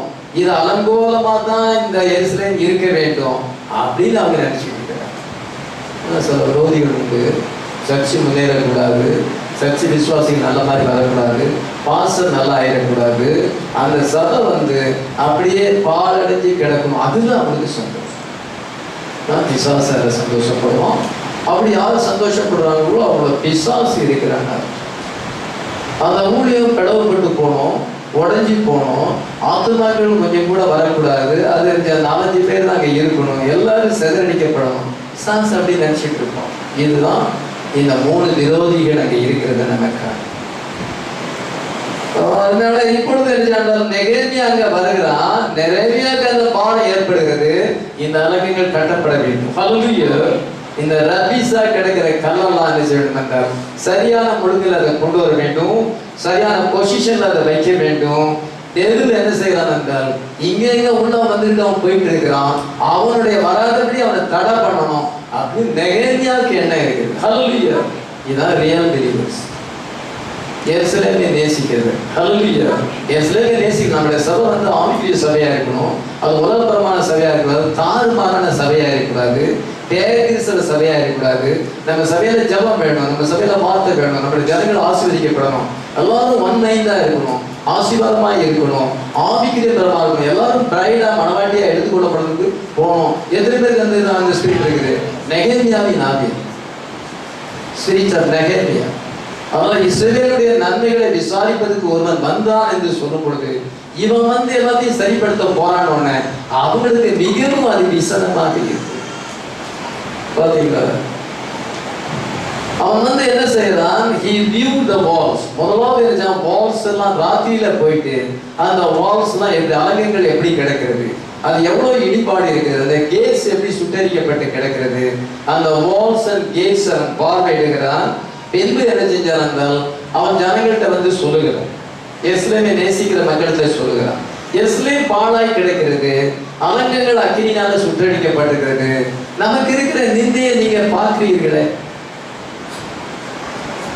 நம்ம நிந்தைக்குள் இராதபடிக்கு அலங்கத்தை கட்டுவோம் மாறுங்கள் என்று சொன்ன பொழுது அவ்விதமாக அவன் சொல்லுகிறான்.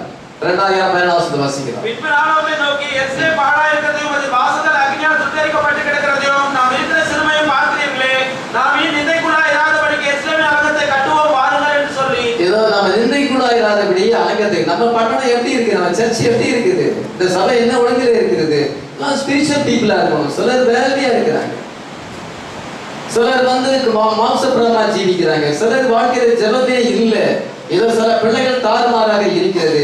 இப்படி இருக்கிறது சரியா? நம்ம அந்த சபையை ஆவிக்குரிய தரமாக கட்ட வேண்டும். ஹல்லேலூயா. நம்ம பிரைட் சர்ச்சா இருக்கணும், ஜெருசலேம்ல இருக்க சோலமன் காலத்துல இருந்தது போல இருக்க வேண்டும். ஆமென். நம்ம மாறுங்கள் என்று சொன்ன உடனே அதன் பின்பு அவன் சொல்லுகிறான், நான் ராஜாட்ட பெர்மிஷன் கேட்டேன், ராஜா கொடுத்திருக்கிறார். இதோ ராஜா என்னை கவர்னரா அனுப்பியிருக்கிறார், எனக்கு எல்லாத்தையும் தருவதாக சொல்லி இருக்கிறார். இந்த விட்னஸ் அவன் கொடுக்கும் பொழுது அவங்களும் உடனே அவங்களுக்கு அனாய்டிங் வந்தது. நெகேமியாவுக்கு இருந்த சேம் விஷன் அவங்களுக்கு வந்தது. எடுத்து கட்டுவோம் என்று சொன்னார்கள். அடுத்த வசனத்தை வாசிக்கிறேன். தேவனுடைய கரம் என்ன நன்மையாக இருக்கிறதையும் ராஜா என்னோட சொன்ன வார்த்தைகளையும் அவருக்கு அறிவித்தேன். அப்பொழுது அவர்கள் எழுந்து கட்டுவோம் வாருங்கள் என்று சொல்லி அந்த நல்ல வேலைக்கு தங்கள் கைகளை திடப்படுத்தினார்கள்.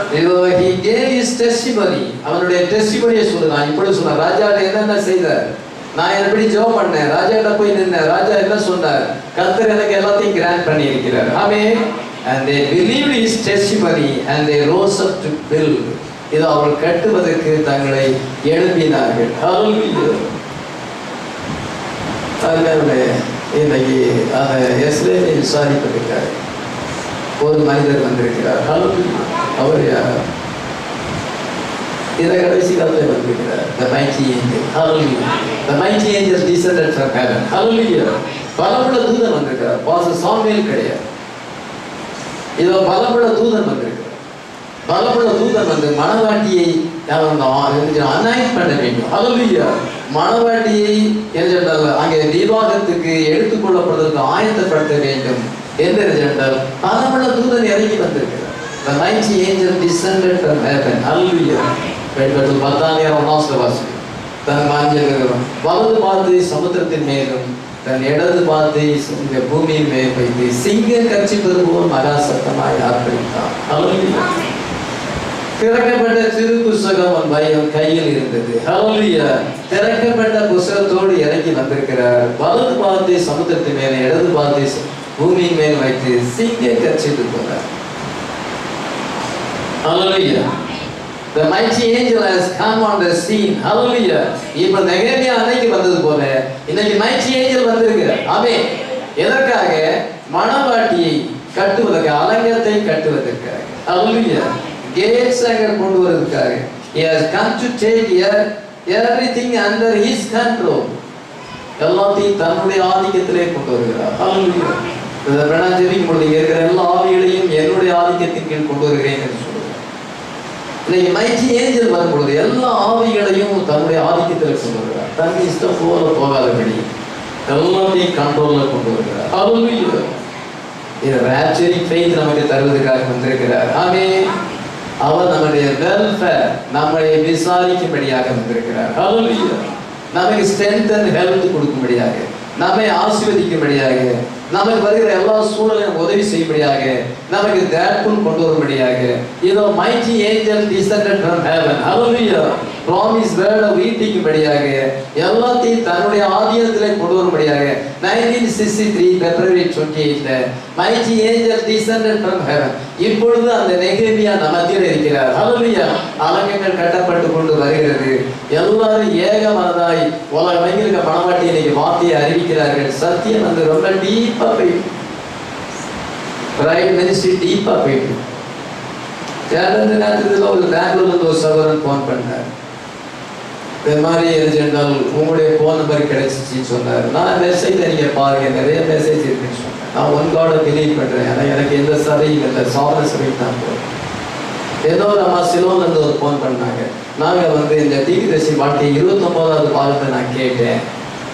ரொம்ப நல்லா இருந்துச்சு. 31 பாகம் கொடுத்துருக்கேன் சிஸ்டர், 31 கேளுங்க. உங்களுடைய அட்ரஸ் SMS அனுப்புனா உங்களுக்கு நான் எல்லாமே நான் வீடியோஸ் புக்கெல்லாம் அனுப்புவேன்னு சொன்னேன். இதான் உலகம் எங்கிலும் வார்த்தை போய் கொண்டிருக்கு. நிறைய பேருக்கு தெரியல. இன்னைக்கு இப்போ என்ன ரிவைவல் ஏற்படுதுன்னு தெரியல. பலமுள்ள தூதன் இறங்கி வந்தா சும்மா இருக்க மாட்டாரு, அவர் ரிவைவல் ஏற்படுத்துகிறார். ஹல்லேலூயா. நெகேமியா எருசலேமுக்கு வந்தா சும்மா இருக்க மாட்டாரு. ஹல்லேலூயா. எல்லாரையும் ஒண்ணு திரட்டி அலங்கத்தை கட்டுவாரு. ஹல்லேலூயா. அதுதான் இன்னைக்கு பலமுள்ள தூதன் வந்திருக்கிறார், நம்மை விசாரிப்பதற்காக வந்திருக்கிறார். ஹல்லேலூயா. இஸ்ரவேல் புத்திரரின் நன்மையை விசாரிக்கத்தக்கதாக a man came to seek the welfare of the children of Israel. Hallelujah. மணவாட்டியை விசாரிக்கும்படியாக, மணவாட்டி நன்றாக இருக்க வேண்டும், ஆசீர்வாதமாய் இருக்க வேண்டும் என்பதற்காக தான் the mighty angel descended from heaven. Hallelujah. அவர் நமத்தில் இருக்கிறார். நம்ம மட்டுமல்ல, உலகத்தில் இருக்க மணவாட்டி மத்தியிலே கிரியை செய்து வேற வந்து இன்னைக்கு புல் பவரா போய் கொண்டிருக்கிற, டீப்பா போயிட்டு இருக்குது. Hallelujah. ஒரு விதமான மக்கள் தீரா வாஞ்சையாக இருக்கிறார். ஒருவேளை இங்க இருக்கிற சிலருக்கு அதிகமான வார்த்தை கிடைப்பதனால அவருடைய அருமை தெரியாமல் இருக்கலாம். அருமையான வார்த்தைக்காக ஏங்குகிற மக்கள் அநேகர் இருக்கிறார்கள். வெளிப்பாட்டுக்காக காத்திருக்க மக்கள் இருக்கிறார்கள். பலமுள்ள தூதர் என்ன செய்கிறார் என்றால் அந்த திறக்கப்பட்ட புத்தகத்திற்கு வெளிப்பாட்டை கொண்டு சென்று கொண்டிருக்கிறார். ஹல்லேலூயா. மிக வேகமாக அது போய் கொண்டிருக்கிறது. ஹல்லேலூயா. அலகுகள் வேகமாக கட்டப்பட்டு கொண்டிருக்கிறது. ஆமென். அடுத்தபடியாக நீங்க அடுத்த பாயிண்ட்ஸ் என்னவென்றால் நம்ம ஞாபகத்தில் வைக்க வேண்டிய பாயிண்ட்ஸ் இதனால் நெகேமியா 4:7 வாசிங்க. நெகேமியா 4:7. எருசலேமின் அரங்கத்தை கட்டுகிற வேலை வளர்ந்தேறுகிறது என்றும் இடிக்கப்பட்ட இடங்கள் அடைபட்டு வருகிறது என்றும் சன்பல்லாத்தும் தொபியாவும் அரபியரும் அம்மோனியரும் அஸ்தோத்தியரும் கேட்டபோது அவர் மிகவும் எரிச்சலாகி The walls of Jerusalem were made up and the beaches began to be stopped. அந்த சன்பல்லா, அந்த தொபியா, அந்த கேசம் இன்னும் என்ன சென்றால் அம்மோனியரும் அசோத்தியரும் கேட்ட பொழுது இன்னும் நிறைய எனிமிஸ் இன்னும் நிறைய சேர்ந்துக்கிட்டாங்க. 3 மேஜர் எனிமிஸ் இருக்கிறாங்க. இன்னும் கூட கொஞ்சம் சேர்ந்துக்கிட்டாங்க. அலங்க கட்ட விரோதிகள் அதிகமாயிட்டாங்க. அதனால என்ன சென்றால் அம்மோனியரும் அசோத்தியரும் கேட்ட போது மிகவும் எரிச்சலாகி இது அவங்க வந்து சென்றால் and the Ashdodis heard the walls of Jerusalem were made up and the beaches began to be stopped. Then they were very wroth. இது அவங்களுக்கு அதிக கோபம் வந்து விட்டது. விசனப்பட்டாங்கன்னு அங்க பார்க்கிறோம். இப்போ வந்து அலங்குகள் பாதி வரைக்கும் கட்டியாச்சு. வேகமா 52 நாளையில கட்டி முடிச்சிட்டாங்க. 20 அடி உயரம், ரொம்ப அகலமா இருக்கும். எத்தனையோ ஃபீட் அகலம். அப்படி கட்டினாங்கன்னா இது மாதிரி கேட்டு இந்த தேவனால தான் கைவிடி ஒரு மனுஷனுடைய கலத்தினால அதை செய்ய முடியாது. இதனால அவங்க பார்க்கும் பொழுது ரொம்ப கோபம் வந்துச்சு. சந்தோஷப்படுறதுக்கு பதிலாக அவங்களுக்கு கோபம் வந்து building Jerusalem wall without beaches. இடவெளி இருக்கக்கூடாது. இடவெளி திறப்பு அங்கே இருக்கக்கூடாது. திறப்பு வந்தா அது வெளியே என்ன செய்யும்? இந்த விரோதிகள் உள்ள வந்துடுவாங்க. திறப்பு இல்லாம கட்டப்படுது. அம்மோனியர்கள் யோசிக்கிறாங்க, அஸ்கோத்தியர் யோசிக்கிறாங்க, இனி நம்மளை பிடிச்சி வெளியே தள்ளிடுவானே, வெளியே தள்ளி லாக் பண்ணிடுவானே, நம்ம இங்கே வந்து அக்சஸ் பண்ண முடியாது, இங்கே வந்து இவங்களோட கூட நம்ம ஐக்கியப்பட முடியாது, விரோதியை கண்டுபிடிச்சு வெளியே தள்ளிடுவாங்க, நீ இந்த சபைக்கு லாய்க்கப்படாது, நீ போயிடு, நீ உனக்கு எத்தனையோ தவணை கொடுத்து நீ மனம் திரும்பல, உன்னுடைய சுவாபம் வந்து அப்படிதான் தான் இருக்கிறது, நீ காலகாலமா அதே மாதிரிதான் ஜீவிக்கிற, அதனால நீ வெளியே தள்ளிடுவாங்க, அலங்கை கட்டப்படுது, நம்ம வந்து முன்னால போல உள்ள வர முடியாது. அவனுக்கு ரொம்ப கோபம் வந்து. A wall without breaches is a picture of people in one mind and one accord. நம்மெல்லாம் அந்த இடைவெளி இல்லாமல் இருக்கிறது எதை குறிக்கிறதுன்னா, நம்ம வந்து ஒருத்தருக்கு ஒருத்தர் இடைவெளி இருக்கக்கூடாது. நான் வந்து இப்போ அவங்கள்ட்ட கொஞ்சம் டிஸ்டன்ஸ் கீப் அப் பண்றேன் அப்படின்னா, அவங்களுடைய நடவடிக்கைகள் எனக்கு பிடிக்கல, அதனால நான் கொஞ்சம் டிஸ்டன்ஸ் கீப் பண்றேன். டிஸ்டன்ஸ் கீப் பண்ணக்கூடாது, ஜாயிண்டா ஹல்லேலூயா அப்படின்னு நம்ம சில பார்த்து நம்ம சொல்லுவோம். இந்த ஆத்மாவுக்கு சத்தியத்தை சொன்னா ஒன்றும் கேட்க மாட்டேங்குது, தன்னுடைய இஷ்டம் போல கள்ள உபதேசங்கள்ல போகுது, அதனால பார்த்து அவனை பார்க்கும் பொழுது பார்க்காம போறது, அதான் டிஸ்டன்ஸ் கீப் அப் பண்றது. நீங்க வந்து வித்தவுட் பிரீச்சஸ் ஹல்லேலூயா, ஒரு செங்கல் மேல இன்னொரு செங்கல் கட்டப்படணும், ஒரு கல் மேல இன்னொரு கட்டணும், இடைவெளி இங்க இருக்கக்கூடாது. எல்லாரும் ஒரே மனது ஒரே இதயத்தோடு இருக்கணும். ஹல்லேலூயா. நம்ம எங்க வாசிக்கலாம்? அப்போஸ்தலர் 2 கூட வாசிக்கலாம்.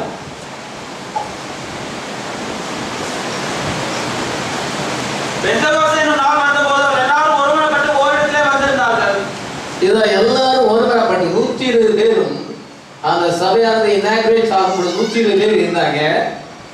எல்லாரும் one mind and one accord, எல்லாருக்கும் ஒரே சிந்தை தான், ஒரே மனசு, ஒரே எய்ம், ஒரே ஆப்ஜெக்ட், ஒரே மோட்டிவ். எல்லாரும் நம்ம பசுத்தாவி பெற வேண்டும், அவர் வாக்குத்தத்தம் நமக்கு நிறைவேற வேண்டும். நம்ம எல்லாரும் ரேச்சர்ல போவோம். எத்தனை அந்த ஒன் கோல் இருக்கு, ரேச்சர்ல போனோம்னா என்ன காரியங்களை செய்யணும், பாஸ்டர் என்ன மெசேஜ் கொடுக்குறாரு அதுக்கு ஒப்பு கொடுப்பது, அந்த ஒரே நோக்கம் நமக்குள்ள வேண்டும். ஹல்லேலூயா. அந்த ஒன் கோல் நமக்கு தேவை. நம்ம ஒருத்தர் நம்ம நேசிக்க வேண்டும். இடைவெளி பிரீச்சஸ் இருக்கக்கூடாது. ஒருத்தர் இந்த பக்கத்துல கட்டுறாங்க, ஆசாரி இந்த பக்கத்துல கட்டிட்டு இருக்கிறாரு, இன்னொருத்தர் என்ன சென்றால் நாங்க வந்து கட்டும் பொழுது நான் அவங்க பக்கத்துல கட்ட மாட்டேன், எனக்கு அவங்களுக்கு பிடிக்காது, நான் அங்க தள்ளி இருந்துருக்கிறேன், நான் அவங்க பக்கத்துல இருக்க மாட்டேன், நான் அங்க தள்ளி இருந்துருக்கேன், எனக்கு அந்த சீட் வேண்டாம், நான் வேற சீட்ல இருக்கிறேன். இதான் பிரீச்சஸ். இந்த மாதிரி இருக்கக்கூடாது. நம்ம ஒருவரோடு ஒருவர் ஐக்கியப்பட வேண்டும். ஹல்லேலூயா. பீஸ் மேக்கர்ஸ், நம்ம சமாதானம் பண்ணுகிறவர்களாக இருக்க வேண்டும். அவர்கள் தேவனுடைய புத்திரராக டேல் பேரர்ஸ் இருக்கக்கூடாது, கோல் சொல்லுகிறவர்களாக இருக்கக்கூடாது. நம்ம ப்ரீடிங் ஸ்ட்ரைப் அண்ட் என்மிட்டி, இதான் என்றால் விரோதங்களையும் கலகங்களையும் பகையையும் கொண்டு வராதபடி நம்ம இன்டர்செஷராக இருக்க வேண்டும். பரிந்து பேசுகிற ஜெபம் செய்கிறவர்களாக இருக்க வேண்டும். ஹல்லேலூயா. நம்ம எல்லாரும் ஒன் மைண்ட் அண்ட் ஒன் அக்கார்டா இருக்க வேண்டும். நீங்க 2 பேரும் சகோதரர் தானே. எகிப்தியன் உனக்கு விரோதமா வந்தான், நான் அவனை வெட்டி மண்ணில் பொதிச்சிட்டேன். ஆனா நீங்க 2 பேரும் எபிரேயர்கள் தானே, ஏன் சண்டை போடுறீங்க? நீங்க பிரதர் சமாதானமா இருக்கணும்னு மோசஸ் சொன்ன உடனே அவங்க அதை ஏற்றுக்கொள்ளல. அப்போஸ்தலர் 7:26 வாசிக்கிறோம். நம்மெல்லாம் பிரதர்ஸ், நம்மெல்லாம் சிஸ்டர்ஸ். ஹல்லேலூயா. அதுக்குள்ள என்ன டிஸ்டன்ஸ் கீப் அப் பண்ணக்கூடாது. களங்கமில்லாத இதயத்தோடு ஒருவரோடு ஒரு ஐக்கியப்படணும். ஹல்லேலூயா. நான் அப்படி தண்ணி கொஞ்சம் ஒட்டிட மாட்டேன், நான் அப்படி தொட்டிதான் போச்சு. தொட்டாத குத்தம், டச்சே பண்ணிடுறது. அவருடைய கொஞ்சம் தண்ணி தள்ளி விட்டார். அதுதான் பீச்சஸ். இடைவெளி இருந்தால் சத்துரு உள்ள பாரு. இடைவெளி இல்லாமல் கேட்டால் சத்துரு வர மாட்டான். நம்மலாம் ஐக்கியமாக இருந்தால் பிரதர்ஸ் அண்ட் சிஸ்டர்ஸாக இருந்து எல்லாரும் வார்த்தைக்காக நின்றோம் என்றால், ட்ரூ பிலீவர்ஸாக இருப்போம் என்றால், நோ பிரீச்சஸ். ஹல்லேலூயா. பிசாசு உள்ள வர முடியாது. ஹல்லேலூயா. நம்ம சமாதானம் பண்ணுறவர்களாகும், ஒருவருக்காக ஒரு ஜெபிக்கிறவர்களாகும். இதுதான் நம்ம காணப்பட வேண்டும். ஆமென். மோசே ஆபிரகாம் மந்த மேற்பொருளுக்கும் லோத்தின் மந்த மேற்பொருளுக்கும் வாக்குவாதம் வந்த பொழுது அங்க ஆபிரகாம் சொல்கிறான், நீ வெஸ்ட்ல போனா நான் ஈஸ்ட்ல பாடுறேன். நமக்குள்ள அந்த பகை இருக்கக்கூடாது. நீ வேணா எந்த இடத்த தெரியும், நல்ல இடத்த தெரிஞ்சுக்கா தெரிஞ்சு உனக்கு ஃபர்ஸ்ட் ப்ரிஃபரன்ஸ் கொடுக்குறேன். அப்படி எதுனா சமாதானத்தை ஆபிரகாம் விரும்பினாலே அவனுக்கு ஃபர்ஸ்ட் ப்ரைஸ். நான் செகண்ட் பிளேஸ் எடுத்துக்கிறேன், நீ ஃபர்ஸ்ட் நல்ல பிளேஸ் பெஸ்ட் பிளேஸ் நீ வச்சு நீனே சொல்லுச்சன் பண்ணி. நமக்குள்ள சமாதானம் வேணும், நமக்குள்ள பகை இருக்கக்கூடாது. மந்த நேர்மர்கள் சண்டை போட்டான்னு சொல்லிட்டு நமக்குள்ள பகை இருக்கக்கூடாது அப்படின்னு சொல்லுகிறத நம்ம ஆதியமா 13 நம்ம வாசிக்கிறோம். அதனால சிஸ்டர்ஸ் சகோதரிமார்கள் பைபிள்ல சொல்லப்படுது, பெண் சபைக்கு அடையாளமா இருக்குது.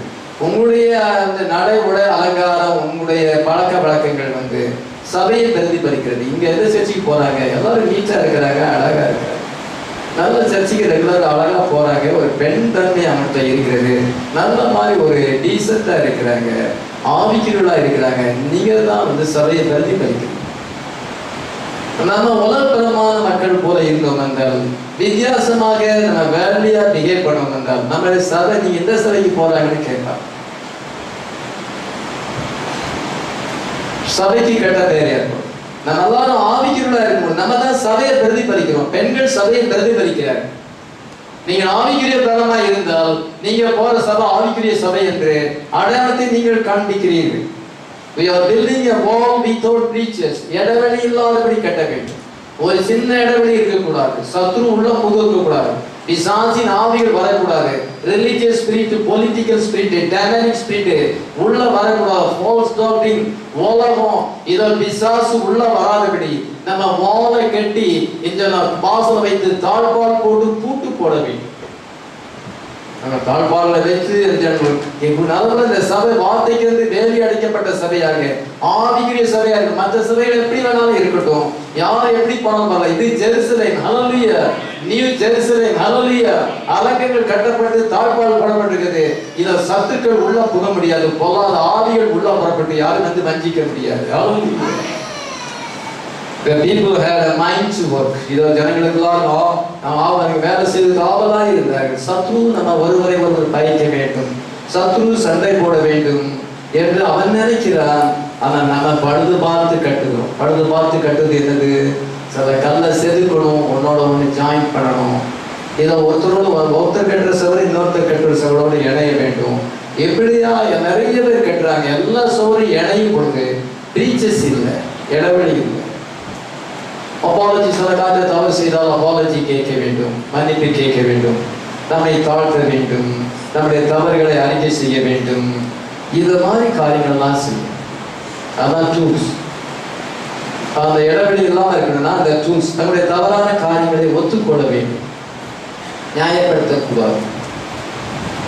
ஏதோ நம்முடைய தலைவீனங்களை ஒத்துக்கொள்ள வேண்டும், நம்முடைய பிஹேவியரை ஒத்துக்கொண்டால் என்றால் பிரீச்சஸ் இருக்காது. நம்ம எல்லாரும் வார்த்தைக்காக ஸ்டாண்ட் பண்ணுவோம். ஹல்லேலூயா.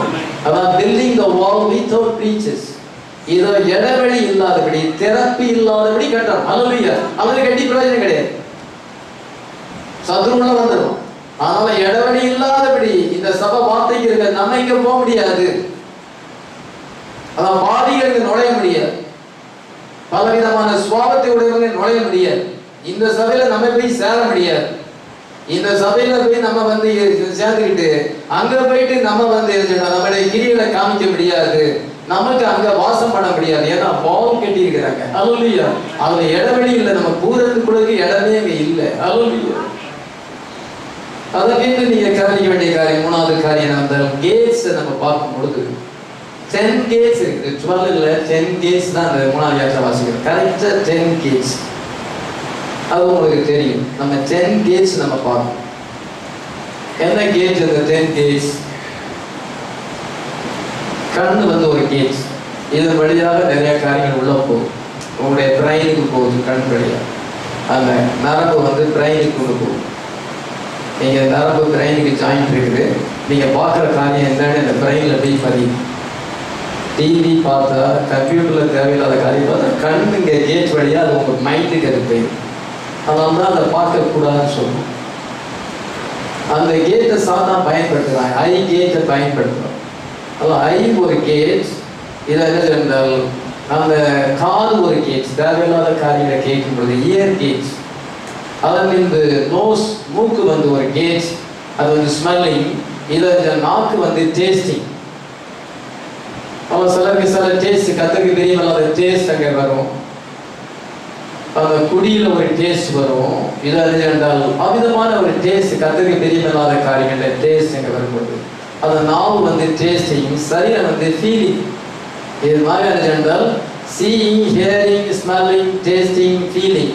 இந்த ஐம்புலங்கள் நம்முடைய பாடியில் இருக்கு. 5 கேட். அதே போல நம்முடைய ஆவியில 5 கேட் இருக்குது. ரீசனிங், கேள்வி ஞானம்.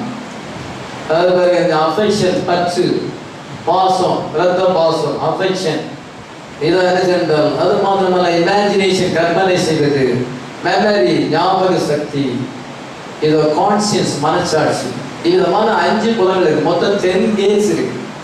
இந்த 10 கேட்ஸ் மூலமாக இதை சரீரத்தில் இருக்கிற 5 கேட்ஸ் இருக்கிறது, ஆவியில 5 கேட். இது வழியாக தான் பிசாசனுடைய சோலை போய் ஆக்கிரமிப்பு பண்ணுவோம். அங்கே சிங்காசனம் போட்டு உட்கார்ந்துருக்கும்.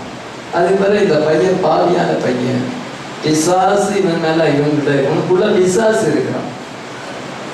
ஏன்னா இந்த கேட் வழியா நுழைஞ்சி டெம்பிள் ஜென்ரல் இங்க நெகமையா கேட்ஸ், 10 கேட்ஸ் இருக்கிறது. இந்த கேட்ஸ் வழியா டெம்பிளை தீட்டுப்படுத்தி போவோம். பிசாசு டெம்பிளுக்கு வந்துடும். டெம்பிள் தான் சோல்.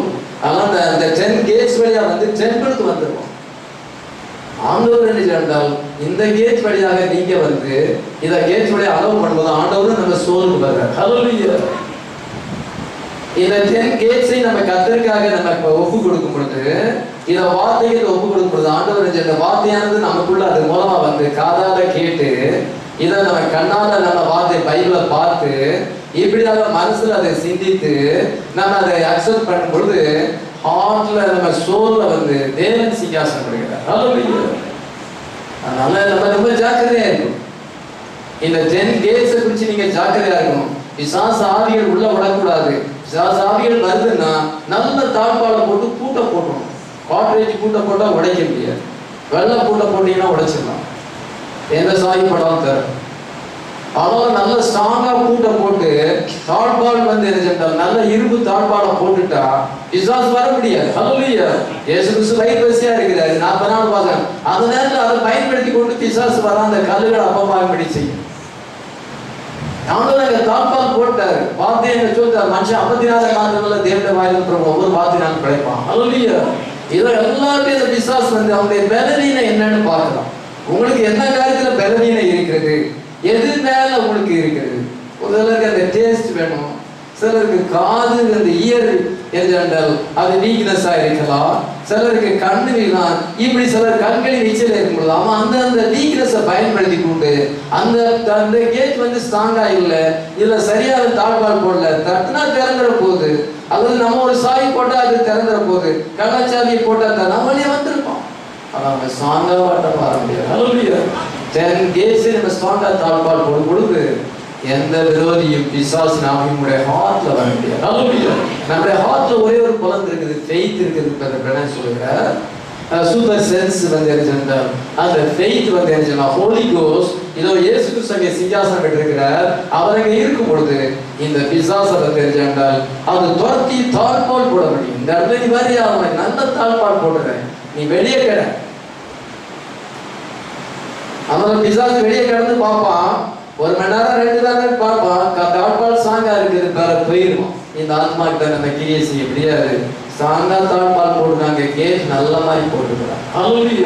உலக பசுக்காக கேட் பண்ணிடுறான். இது வேண்டாம், இது பார்க்கக்கூடாது, இந்த இடத்துல நிக்க கூடாது. பிசாசு மக்கள் இருக்கிறாங்க, பரியாசக்காரர், நம்ம இந்த இடத்துல நிக்க கூடாது. இந்த இடத்துல அரசியல்வாதிகள் இருக்காங்க, இந்த இடத்துல நிக்க கூடாது, நம்ம போயிடணும். அல்லையா இதை நம்ம போயிருக்கோம். கேட் ஸ்ட்ராங்கா இருக்கு. அங்க போய் நின்று கதையை கேட்டா அவன் நம்மளை வச்சுப்பான். அது எதுக்கு நமக்கு? அவன் சாதா என்ன செய்யறான், the enemy catches you the gates where you are weak. நீங்க எங்க தலையில மாறிக்கணும் அந்த கேட் வழியா தான் பார்ப்பான். இந்த கேட் இவனுக்கு இயர் கேட் நல்லா இருக்குது, ஆனா ஐ கேட் சரியில்லை. இதோ என்ன இவனுக்கு அந்த அஃபெக்ஷன் கேட் சரியில்லை, இந்த கான்சியன்ஸ் கேட் சரியில்லை, மனசாட்சி இவருக்கு இல்லை. மனசாட்சி மீறி இந்த ஆள் செய்வாரு, அந்த வழியா நுழையலாம். இவனுக்கு மனசாட்சி இருக்கு, இவனை முடிய முடியாது, தப்புன்னு சொல்லிடுவான். பாத்தீங்களா, பிசாசு எந்த கேட்ல பலவீனமா இருக்கான்னு அவன் பாக்குறான். எந்த கதவு லூசா இருக்குது, எது சரியா தாழ்பால் போடல, அது வழியா உடைச்சுக்கிட்டு வந்துருவான். நாங்க போட்டவர் நாமெல்லாம் நல்ல தாழ்பால் போட்டு கூட்டுகளை போட்டு பலப்படுத்துறாங்க, ஒன்றும் வர முடியாது. எதுவுமே நம்ம அப்படி இருக்கணும். கடைசி காலத்துல நீங்க அப்படி இருக்கணும், உங்க ஆத்மா தீட்டுப்பட்டு போகும், கர்த்தருடைய வகையிலே கைவிடப்படுது. ரொம்ப ஜாக்கிரதையா இருக்கு. அதன் மீது நீங்க கவனிக்கும் பொழுது பாயிண்ட்ஸ் ரிமெம்பர். 4வது காரியம் என்னவென்றால் எல்லாருமே வேலை செஞ்சாங்க. 4ஆம் வசனத்தை வாசிக்கிறோம். நாங்கள் அரங்கத்தை கட்டி வந்தோம், அரங்கம் எல்லாம் பாதி மட்டும் ஒன்றாய் நின்று உயர்ந்தது. ஜனங்கள் வேலை செய்வதற்கு ஆவலா இருந்தார்கள். ஜனங்கள் வேலை செய்வதற்கு ஆவலா இருந்தார்கள். For the people had a mind to work. இந்த வேலை செய்யற ஒரு இன்ட்ரெஸ்ட். சர்ச்சில் வந்து சாப்பாடு செய்யறாங்க, சிலருக்கு இன்ட்ரெஸ்ட் வந்து நாங்களும் ஹெல்ப் பண்றோம், கொஞ்சம் இது வெங்காயத்தை கட் பண்றது, கொஞ்சம் காய்கறி கட் பண்றது, இது மாதிரி அவங்களுக்கு ஒரு இன்ட்ரெஸ்ட் இருக்கு. ஆனா எல்லாருக்கும் அந்த இன்ட்ரெஸ்ட் இருக்கு. சிலருக்கு சில காரியங்கள்ல இன்ட்ரெஸ்ட் இருக்கு. ஒவ்வொருத்தருக்கும் ஒரு காரணம். நம்ம வேலை நிறைய இருக்குது. இந்த சர்ச்சை கிளீனா வைக்கணும், சில சௌகரியங்களுக்கு அதுல இன்ட்ரெஸ்ட் இருக்குது. சில சௌகரியமாக பர்ச்சேஸ் ஒர்க் பண்றாங்க, இது சிலர் வந்து நெட்ல செய்யறாங்க. இந்த மியூசிக் எதுன்றால் இதோ சாங் லீடிங், இப்போ நம்மளால ஒரு ஆவல் இருக்கணும். அவருடைய தோட்டத்துல இருந்த சபையில அநேக வேலை இருக்கிறது, நமக்கு அதுல ஒரு ஆவல் வேணும். அவன் ஜனங்கள் வந்து ஆவலாய் வேலை செய்யும். they had the mind to work. இது ஆவலாய் இருந்தாங்க, எல்லாரும் வேலை செஞ்சாங்க. இதுதான் உண்மையான சென்ஸ். நமக்கு அது சம்பந்தமே இல்லை. அதெல்லாம் பார்த்துக்கிட்டாங்க, நிறைய பேர் இருக்காங்க. நம்ம சர்ச்சை கொஞ்சம் பயன்படுத்திட்டு நம்ம பாடம் பேசாம போயிடணும். எதை பற்றியும் எதையும் பற்றி கவலை இல்லை. அன்னைக்கு அலங்கத்துல அப்படி இல்லை, எல்லாரும் வேலை செஞ்சாங்க. நீங்க கவனிக்கும் பொழுது என்ன செய்யறாங்க, அந்த வேலை செஞ்ச ஆட்கள் எல்லாம் பார்க்கும் பொழுது தட்டார்கள் வேலை செஞ்சாங்க. பைபிள்ல என்ன போட்டிருக்கு, தட்டார்கள் வேலை செஞ்சாங்க. கோல்ட் ஸ்மித் 8ஆம் வசனத்தை வாசிக்கிறோம். எருசலேமில் யுத்தம் பண்ண எல்லாரும் வேகமாக 2ஆம் வசனம் 3ஆம் வசனம். அவர்கள் அருகே தட்டாரில் ஒருவனாகிய அராயாவின் குமாரன் ஊசியால் பழக்கம். தட்டாரில் ஒருவன், தட்டார் வந்து தங்கத்தை வந்து சும்மா லேசாதான் அடிக்கணும், வேகமா அடிச்சா தங்கம் தெரிச்சிடும். அவன் வந்து வெயிட் தங்கம் வந்து சின்ன ரொம்ப ரொம்ப நுட்பமா தான் அதை செய்யணும். அவன் தான் எப்படி பெரிய வேலை தூக்க முடியும்? அவன் உட்காந்துக்கிட்டு கண்ணாடி போட்டுக்கிட்டு அதை பார்த்துக்கிட்டு மெதுவாக வந்து அடிச்சுக்கிட்டே இருக்குது. தங்கத்தை வந்து ஒரு சின்ன செதற கூட செய்யக்கூடாது, அப்படி ஸ்லோவா தான் தட்டணும். அவன் பெரிய கல்லை எடுத்து தட்டிக்கிட்டு வைக்கிறான்னா என்ன அர்த்தம்? எனக்கு இதுதான் பழக்கங்கள்னு சொன்னானா பெரிய பெரிய கல்லெல்லாம் வச்சு அவன் கேட்கலாம். அல்லையா தட்டால் தைலக்காரர்கள் சில விதமான ஸ்பைசஸை மிக்ஸ் பண்ணுவாங்க. அவங்க வந்து இப்ப சிமெண்ட்டை மிக்ஸ் பண்ணணும், மண்ணை மிக்ஸ் பண்ணணும், சுண்ணாம்பை மிக்ஸ் பண்ணணும். எனக்கு வந்து அந்த தைலங்களை தான் மிக்ஸ் பண்ண தெரியுமே ஒழிய அந்த ஸ்பைசஸ் தான் மிக்ஸ் பண்ணி வாசனை தரவியை நான் தயார் பண்ணுவேன். நான் போயிட்டு இதை எப்படி செய்யும்? தைலக்காரன் செய்தான்னு பைபிள். அதே வசனத்தை தொடர்ந்து வாசிங்க. அவன் அருகே தைலக்காரன் ஒருவன் குமாரனாகிய அனனியா பழுது பார்த்து இதோ தைலக்காரன் ஒருவன் கேட்கிறாங்க. அந்த தைலக்காரன் கேட்கிறாங்க என்ன என்றால் ரூலர்ஸ் கேட்கிறாங்க, அதிபதிகள் வந்து அந்த ஆள் கேட்கிறாங்க. 12ஆம் வசனத்தை வாசிக்கலாம். அவன் அருகே எருசலேம் பட்டணத்தின் மறுபாதிக்கு பிரபுவாகிய ஆலோகேசின் குமாரன் சல்லூமும் அவன் குமாரத்திகளும் பழுது பார்த்து இதோ சல்லூம் வந்து ஒரு பிரபு. அவன் வந்து அழகத்தை கடை என்ன வாசல்? ஆட்டு வாசலை கட்டினா குப்பமேட்டு வாசல், குப்பை ஸ்மெல் அடிக்கும்.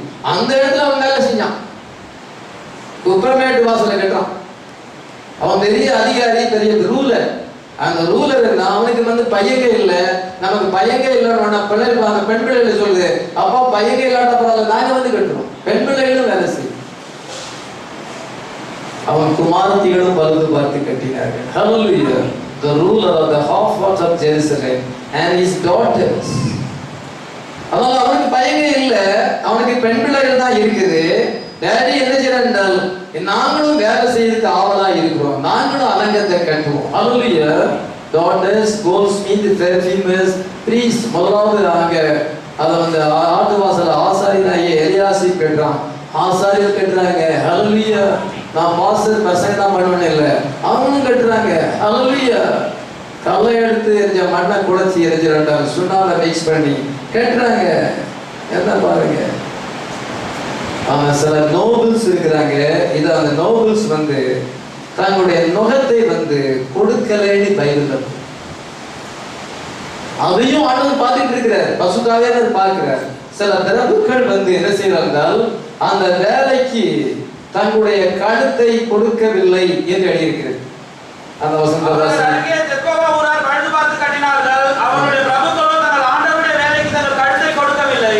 இது அந்த பிரபுக்களோ தங்களுடைய வேலைக்கு அந்த வேலைக்கு தங்களுடைய கழுத்தை கொடுக்கவில்லை என்று எழுதப்பட்டது.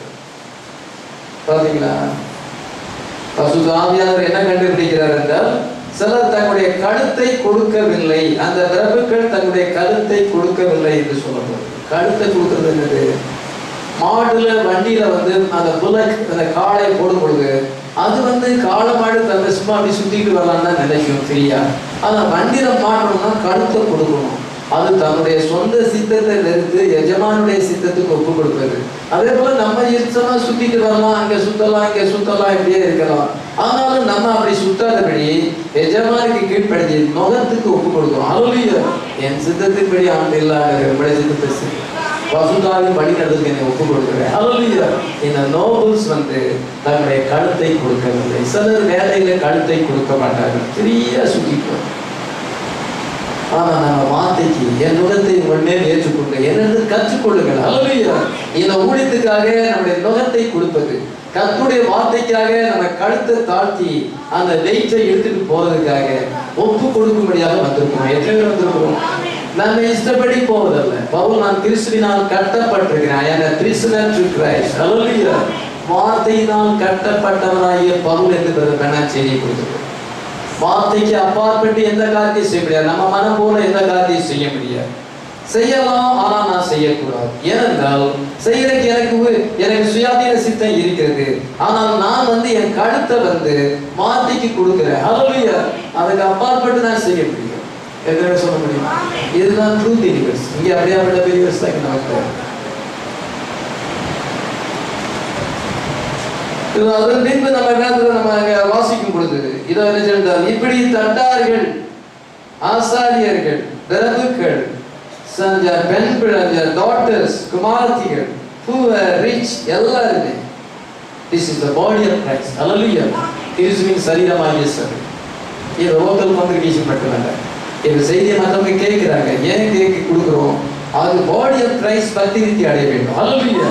கிறிஸ்துவின் சரீரமாகிய சபை, மனவாட்டியாகிய சபை, உலகத்தில் இருக்க மனவாட்டியாகிய சபை பக்திவிருத்தி அடைய வேண்டும், ஆவிக்குள்ளாக மாற வேண்டும், ரேச்சுல போகணும். இதோ நீங்க உங்களுடைய செய்தி எனக்கு ஆசீர்வாதமாக இருந்ததுன்னு அவங்க அங்கே பார்க்கும்போது நம்ம பார்த்து சொல்லணும். உங்களுடைய லைஃப், உங்களுடைய டெஸ்டிமோனி எனக்கு ரொம்ப பிரயோஜனமா இருந்தது என்று சொல்ல வேண்டும். சபையானது பக்திவிருத்தி அடைய வேண்டும் என்பதற்காக நம்ம வேலை செய்ய வேண்டும். ஆமென். The body of Christ, this is a church of the living God. ஜீவிக்கிற தேவனுடைய சபை அந்த பக்தி விருத்தி அடைய வேண்டும். ஆமென். நமக்கு they had a passion for the work. வேலை செய்ய வேண்டும் என்ற ஆவல் வந்தது. கர்த்தருக்கு ஊழியம் செய்ய வேண்டும், கர்த்தருக்காக, வார்த்தைக்காக, இந்த நேரத்துக்குரிய செய்திக்காக நாம் எதையாவது செய்ய வேண்டும் என்ற வாஞ்சை நமக்கு தேவை. ஹல்லேலூயா. டாக்டர்ஸ் வந்து கேட்டுறாங்க, எல்லாருமே அங்க கேட்டுறாங்க, ரூலர் அங்க கேட்டுறாங்க. இதை என்ன செஞ்சால் அவங்க எல்லாருக்கும் நெகேமியாவுக்கு கொடுத்த அதே விஷயம் இருக்கு. ஹல்லேலூயா. விஷயம் கொடுத்தார். கடைசி காலத்திலே ஒரு கரைதரை இல்லாத ஒரு மனவாட்டியை கொண்டு வர வேண்டும். ஹல்லேலூயா. அதற்காகத்தான் தீர்க்கதரிசியான செய்தி கூட அதே விஷயம் நமக்கு இருக்கணும். ஹல்லேலூயா. நெகேமியாவுக்கு இருந்த அதே விஷயம் எல்லாருக்கும் இருக்கும் பொழுது வேத வசனம் நிறைவேறுது. தானியேல் 9:25 சொல்லுவாங்க, இடுக்கமான காலங்களிலே அதன் அலங்கங்கள் மறுபடியும் கட்டப்படும். இது அந்த வேர்டை நாம நிறைவேற்றுறோம். ஹல்லேலூயா. கடைசி காலத்துல ஒரு மனவாட்டி கர்த்தரை சந்திக்க ஆயத்தமாய் இருப்பாள். அவள் வந்து வஞ்சிக்கப்பட மாட்டாள். அந்த 2ஆம் ஏவாள் போல 1ஆம் ஏவாள் போல வஞ்சிக்கப்பட மாட்டாள். she will not be deceived. ஒருபோதும் பாவம் செய்யாதவளாக ஆண்டவர் அவளை மாற்றுகிறார். இது அந்த மனவாட்டியுடைய அந்த விஷயம் நமக்கு வேண்டும். ஹல்லேலூயா.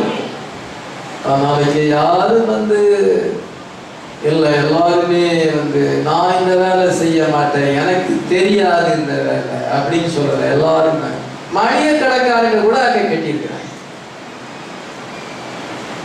மளிகை கடைக்காரர் கடைசி வசந்த வசி கோடி மேல் வீட்டும் ஆட்டுவாசம் அடியேற்றதை தட்டாரும் மளிகைக்காரரும் பழுது பார்த்து கட்டினார். மளிகை கடைக்காரங்க க்ரோசரிஸ் வச்சிருக்கிறாங்க, மளிகை கடைக்காரங்களும் அவங்களும் வந்து கட்டினாங்கன்னு சொல்லப்படும். எப்படி பாத்தீங்களா? டிஃபரண்ட் ப்ரொஃபஷன், பலவிதமான வேலை செய்யறாங்க. சிலர் ஆபீசரா இருக்காங்க, சிலர் கம்பெனில வேலை செய்யறாங்க, சிலர் பிசினஸ் பண்றாங்க, இதோ சிலர் வந்து ஹவுஸ் ஒய்ஃபா இருக்கிறாங்க. இப்படி எல்லாருக்குமே பங்கு இருக்கிறது. ஹல்லேலூயா. Old people, young people, rich people, poor people, இதை என்ன ஜாப் பண்ணாலும் இதை எல்லாருக்கும் வேலை உண்டு. ஹல்லேலூயா. யாரும் யாரை விட விசேஷமாக கிடையாது, யாரும் முக்கியமானவங்க கிடையாது, எல்லாருமே இம்பார்ட்டன்ட். ஹல்லேலூயா. எல்லாருமே ஈக்குவல் வேல்யூ. ஹல்லேலூயா. அந்த விதமா நடந்துச்சு. அதேதான் நினைக்கிறேன். எல்லாருக்கும் கர்த்தருடைய வேலையில பங்கு உண்டு. ஆமென். அது ஆண்களுக்கும் பெண்களுக்கும் எல்லாருக்குமே பங்கு உண்டு. ஆமென். God will unify the people by the working together. கர்த்தர் எல்லாரையும் ஒன்றுபடுத்தினார். இன்னைக்கு அந்த ஒன்னஸ் நமக்கு தேவை. வார்த்தை நிமித்தமாக நம்ம ஒன்னஸ் பண்ணி நம்ம கர்த்தருக்கு இந்த கடைசி காலத்திலே ஒரு சேவை செய்ய வேண்டும். ஹல்லேலூயா. அவருடைய வார்த்தைக்கு ஒரு சேவை செய்ய வேண்டும். அந்த ஃபினிஷிங் ஒர்க் நமக்கு விடப்பட்டிருக்கிறது. இயேசு கிறிஸ்து அந்த வேலையை நமக்கு விட்டிருக்கிறார். அந்த அலங்கத்தை கட்டுற வேலை நமக்கு கொடுக்கப்பட்டிருக்கிறது. அந்த வார்த்தையானது நம்ம மூலமாய் நிறைவேற வேண்டும். அந்த மினிஸ்ட்ரி நம்மளோட வரணும். அந்த செகண்ட் ரைட் நான் சொல்லுவேன் என்று சொல்லியிருக்கிறார். I will write this trial once more என்று சொல்லப்பட்ட அந்த வார்த்தை, அந்த மினிஸ்ட்ரி என் வாழ்க்கையில் நிறைவேற நான் அதில் ஒரு பாகமாய் இருக்க வேண்டும் என்று நீங்க செய்கிறதால் கர்த்தர் உங்களை ஆசீர்வதிப்பார். ஹல்லேலூயா. அதன் மீது நீங்க கவனிக்கும் பொழுது அந்த நேம்ஸ் எல்லாம் சொல்லணும். God is a recorder of names. அந்த பேரை நம்மளால வாசி கூட முடியல. நம்முடைய வாயில அந்த எபிரேய பாஷையுடைய பெயர்கள் வரல. அந்த 3ஆம் அதிகாரத்துல எத்தனை பேர் எழுதியிருக்குன்னு பாருங்க. சுருக்கமாடி இருக்காங்க. லாட் ஆஃப் பீப்புள் வந்து என்ன செஞ்சாங்கன்னா அந்த அலங்கத்தை கட்டினாங்க. Lot of people work in the walls அப்படின்னு சொல்லி அங்கே எழுதியிருக்கலாம். அலங்கத்தை கட்டுறதுக்கு நிறைய பேர், ஆயிரக்கணக்கான பேர் கட்டினார்கள் அப்படின்னு அங்கே எழுதியிருக்காரு. இல்லை, அங்கே ஒவ்வொருத்தர் பேர், அந்த ஃபேமிலி எல்லா பேரும் அங்கே கரெக்டாக எழுதி. ஏன் கற்பசுனாவே நான் அதை எழுத வச்சேன்.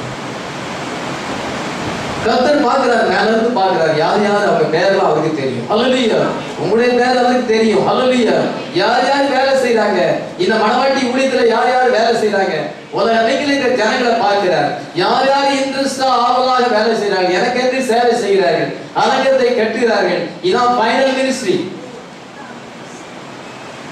இந்த ஊழியத்துல யார் யாருக்கு பங்கு இருக்கிறது, யார் யார் என்னென்ன வேலை செய்யறாங்க, அதெல்லாம் கர்த்தர் பார்த்து அவங்களுடைய நேம்ஸை ரெக்கார்ட் பண்ணி வச்சிருக்கிறார். ஹல்லேலூயா.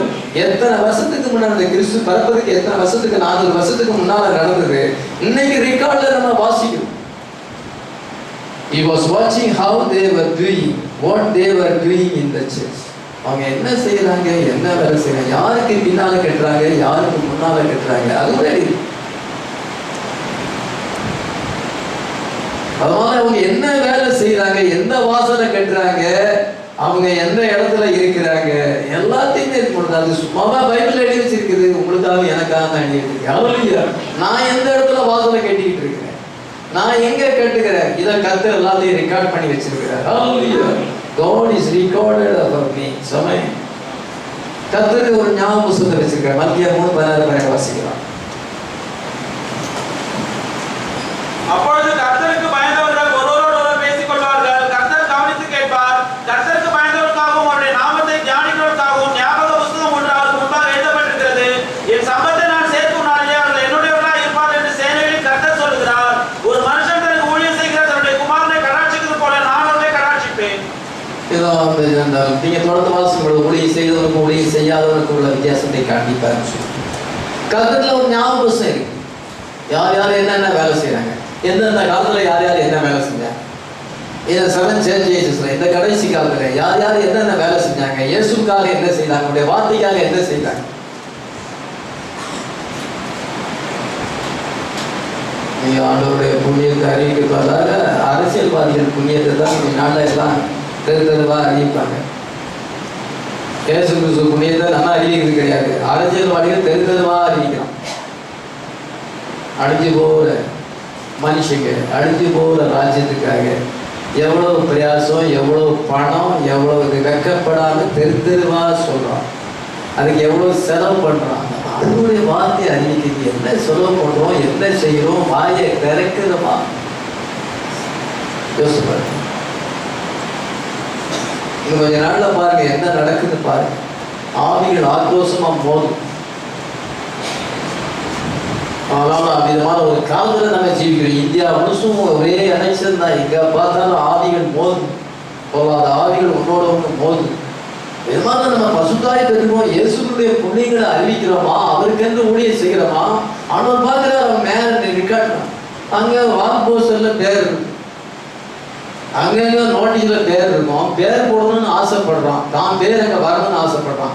இயேசு கிறிஸ்து பேரு நம்ம பேர் ஆட்டுக்குட்டியாண்டி ஜீவபுத்திரடி இருக்கிறார். எத்தனை பேர் நம்ம அதை விசுவாசிக்கிறோம். நம்ம பேர் அங்க வேணும், இங்க இருந்தா அங்க வராது. அரசியல் பால்போஸ்டர்ல நம்முடைய பேர் இருந்தா அங்க பேர் இல்லை. அங்க நம்ம அங்க பேர் இருக்கணும்னா அவருடைய புண்ணியத்தை அறிவிக்கணும். அரசியல்வாதிகளுடைய பேர் அங்க ஏன் போடுறான், அவன் அந்த புண்ணியத்தை அறிவிக்கிறான். இந்த ஆண்டு சாதனைகள் அறிவிக்கிறான். நம்ம இயேசு கிறிஸ்து என்ன செய்கிறார், இப்பொழுது என்ன செய்கிறார், உனக்கு என்ன செய்ய முடியும், எப்படி நீ எட்டர்னிட்டிக்கு வர முடியும், அவர் எவ்வளவு நல்லவராக இருக்கிறார், அவருடைய புண்ணியத்தை நம்ம அறிவிக்கும். ராஜரீக ஆசாரிய கூட்டம் நம்முடைய பேர் ஆட்டுக்குட்டியாண்டி ஜீவபுத்திரருக்கு ரெக்கார்ட் பண்ணுகிறார். இதுவே எதிர்பார்க்கிறோம். ஆமென். கால கடைசியா இருக்கிறது. இங்க சிலருடைய பெயர்கள் சொல்லப்பட்டிருக்கு. யோய்தா என்று சொன்னால் கால் அன்டு காட், தேவனால் அழைக்கப்படுவது. கால் அன்டு காட், தேவனை நோக்கி கூப்பிடுவது. பெஞ்சமின் என்றால் ரைட் ஹேண்ட் மேன். சாதோக் என்று சொல்வது ஜஸ்டிஸ் மேன், நீதிபரன் அர்த்தம். மெசுலாம் என்று சொல்வது டிவோட்டட், பக்தியான அர்த்தம். ஒவ்வொரு பேருக்கும் அர்த்தம் இருக்கு. எவ்ரே பாசையில ஒவ்வொரு பேருக்கும் ஒவ்வொருத்தருடைய பேருக்கும் அர்த்தம் இருக்கு. ஆனால் அந்த பேரை பொழுது அவங்க எல்லாம் விதமான சுவாபத்தை உடையவங்க, ஆவிக்குரியவங்க, ஆவிக்குரிய சுவாபத்தை உடையவர்கள். எப்படியாப்பட்ட காலத்துல நம்ம ஜீவிக்கிறோம். ஒரு பக்கம் இப்படி இருக்குது, உலகம் அப்படி இருக்குது. நம்ம எந்த பக்கத்துல இருக்கிறோம், தேவனுடைய பட்சத்துல இருக்கிறோம். நம்ம கடைசியா சொல்ற காரியம் என்ன வந்தால், இந்த எருசலேமானது மறுபடியும் அது இடிக்கப்பட்டது. எல்லாருமே அந்த எருசலேமை தான் அந்த கைப்பற்றணும்னு நினைக்கும். இன்னைக்கு கூட ஏதோ பாலஸ்தீனியர்கள் எருசலேம் தங்களுக்கு வேண்டும் என்று சொல்லுகிறார். கிறிஸ்தவர்கள் எருசலேம் நமக்கு வேண்டும் சொல்லுகிறார். யூதர்கள் எருசலேம் வேண்டும் என்று சொல்லுகிறார். இந்த 4 ராஜ்யங்களை நம்ம பார்க்கும்பொழுது, இதை அந்த வீடியோவில் நீங்க பார்க்கும் பொழுது, முதலாவது பாபிலோனிய ராஜ்யம், 2வது மேதிய பெர்சியா, 3வது கிரேக்க ராஜ்யம், 4வது ரோமா, எல்லாமே அந்த எருசலேமை கைப்பற்றலாம் இருக்கிறார். ஏன் எருசலேமை கைப்பற்றினா உலகத்தை கைப்பற்ற மாதிரியா? World capital Jerusalem. மத்திய 5:35 வாசிக்கும் பொழுது எருசலேமின் பேர் சத்தியம் பண்ண வேண்டாம், அது மகாராஜாவின் நகரம். ஆனா எருசலேமை வந்து எருசலேம் மேல படையெடுத்து போய் எருசலேமை அழிக்க வேண்டும், எருசலேமை கைப்பற்ற வேண்டும் என்றுதான் எல்லா வல்லரசுகளும் ஏதோ அதுக்கு விரோதமாகத்தான் செயல்பட்டது. இன்னைக்கு பாதாளத்தின் வாசல்கள் இன்னைக்கு எரிஞ்சென்றால் மனவாட்டிக்கு விரோதமாய் இருக்கிறது. ஹல்லேலூயா. இந்த நேரத்துக்குரிய செய்திக்கு விரோதமாய் இருக்கிறது. ஆனாலும் மேற்கொள்ளும் எருசலேம் ஒரு நாளிலே கட்டப்படும். மகாராஜாவின் நகரம் இயேசு கிறிஸ்து உலகத்தை எருசலேம் சதாகாலம் 1000 வருஷம் ஆயிடுச்சு. Jerusalem, the world capital. Jerusalem, the center of the world. உலகத்தின் மத்தியில் அது இருக்கிறது. எல்லாமே எருசலேம் எத்தனையோ முறை சத்துருக்கள் வந்து இடிக்கப்பட்டால் எருசலேம் வந்து இன்னைக்கு ரைசிங் ஆகுது. ஹல்லேலூயா. Jerusalem is rising. ஹல்லேலூயா. எருசலேம் இனி ஒரு காலம் விடாது. ஹல்லேலூயா. மனவாட்டி நீங்க எழுதி கொண்டிருக்கிறார். ஹல்லேலூயா. மனவாட்டி வீழ்த்த முடியாது. ஹல்லேலூயா. உலகத்தை 1000 வருஷம் இயேசுவோடு ஆளுகை செய்வோம். ஆமென். பாபில் இது பாபிலோன் இது விழுந்தது பாபிலோன் விழுந்தது. அது பேய்களுடைய குடியிருக்கும், அசுத்தாவுடைய காவல் வீடும், சகல அசுத்தமும் அருவமான நிறைந்த பறவைகள் கூடுமாயிட்டது. மகா பாபிலோன் விழுந்தது. ஹல்லேலூயா. வெளிப்படுத்தல் 12. அவன் பலத்த சத்தமிட்டு மகா பாபிலோன் விழுந்தது. அது பேய்களுடைய குடியிருக்கும், சகலவித அசுத்த ஆவிகளுடைய காவல் வீடும், அசுத்தமும் அருவருப்பும் உள்ள சகலவித பறவைகளுடைய கூடுமாயிற்று. ஏதோ மகா பாபிலோன் விழ வேண்டிய நேரத்தில் மிஸ்ட்ரி பாபிலோன், கத்தோலிக்க பாபிலோன், ஹாலிவுட் உலகத்தை ஆடுகிறது. ஜூ பாபிலோன் உலகத்தையே பிடித்திருக்கிறது. எல்லாம் கம்ப்யூட்டர்லாம் ஹாலிவுட் தான். பார்த்தா ஹாலிவுட் கண்ட்ரி எல்லாம் சினிமா நடிகைகள் ரசிகர்கள் மன்றம் எல்லாம் உலகமே இந்த ஹாலிவுட்ல வச்சுக்கப்படுது. உண்மையாக சூரியத்தால் எல்லா ஜாதிகளும் மோசம் போனார்கள். அவள் தன் தேசித்தனமான உத்தரமான மதுவை சகல ஜாதிகளுக்கும் குடிக்க கொடுத்தாள். அது ரோம் என்ற அவளுடைய உபதேசங்கள் உலகமெங்கிலும் போய்விட்டது. அந்த Babylon, mystery Babylon, Hollywood Babylon, the true Babylon அது விழ வேண்டிய நேரத்தில் வந்திருக்குது. ஹல்லேலூயா. எருசலேம் ஆட்டுக்குட்டியோட மனைவியாகி மனவாட்டி எழுத வேண்டிய நேரம். ஹல்லேலூயா. நம்ம இன்னைக்கு அந்த நேரத்தில் இருக்கிறோம். ஹல்லேலூயா. ஆண்டவர் மனவாட்டி மேல கொண்டு சொல்ல போறார். இந்த அந்த மனவாட்டி எதிர்த்தால் அது கீழே இறங்கி வருது. 7 வாரங்களை 7 ஊர்ல ஒருவர் என்னை நோக்கி, நீங்க வா, ஆட்டுக்குட்டியோட மனைவியாகிய மனவாட்டியை உனக்கு காண்பிக்கிறேன் என்று சொல்லி பெரிது உயரமான பர்வதத்தின் மேல் என் ஆவியில கொண்டு போய் தேவனுடைய மகிமை அடைந்த எருசலேம் வந்து மகான் தேவத்திலிருந்து பர்வதத்தை விட்டு தேவத்திலிருந்து இறங்கி வருவதை எனக்கு காண்பித்தார். அது அங்கிருந்து மேலே எடுத்துக்கொள்ளப்பட்டு அது இறங்கி வந்து பூமியை ஆளுகை செய்கிறது. ஹல்லேலூயா. எத்தனை பேர் இந்த ஜெருசலேமை நேசிக்கிறோம்? எருசலேமை நேசித்தால் நீங்கள் அலங்கத்தை கட்டுவீர்களா? அவங்கெல்லாம் ஏன் அவ்வளவு அலங்கத்தை கட்டினாங்க? அவ்வளவு ஆவலா இருந்தார்கள். எல்லாரும் தட்டார்களும் இதோ அலோபதி இருந்தால் அந்த தைலக்காரர்களும் அந்த பிரபுக்களும் இதோ எல்லாம் மளிகை கடைக்காரர்களும் எல்லாரும் ஏன் கட்டினாங்க? எருசலேமை நேசித்தார்கள். ஹல்லேலூயா. நம்ம எத்தனை எருசலேமை நேசிக்கிறோம்? எருசலேம் இஸ் ரைசிங். மனவாட்டியிலே ஆவிக்குரியமா கரைதறையற்றதா மாறிக்கொண்டிருக்கிறாள். பெர்ஃபெக்ஷன்ல வந்து கொண்டிருக்கிறாள். பாபிலோன் விழுந்து கொண்டிருக்கிறார். ஹல்லேலூயா. டினாமினேஷன் விழுந்து கொண்டிருக்கிறது. இதோ உலகம் வந்து விழுந்து போற நிலையில இருக்கிறது. அந்த எருசலேமை நம்ம நேசித்தால் அரங்கத்தை கட்டும் நம்ம ராஜ்யம்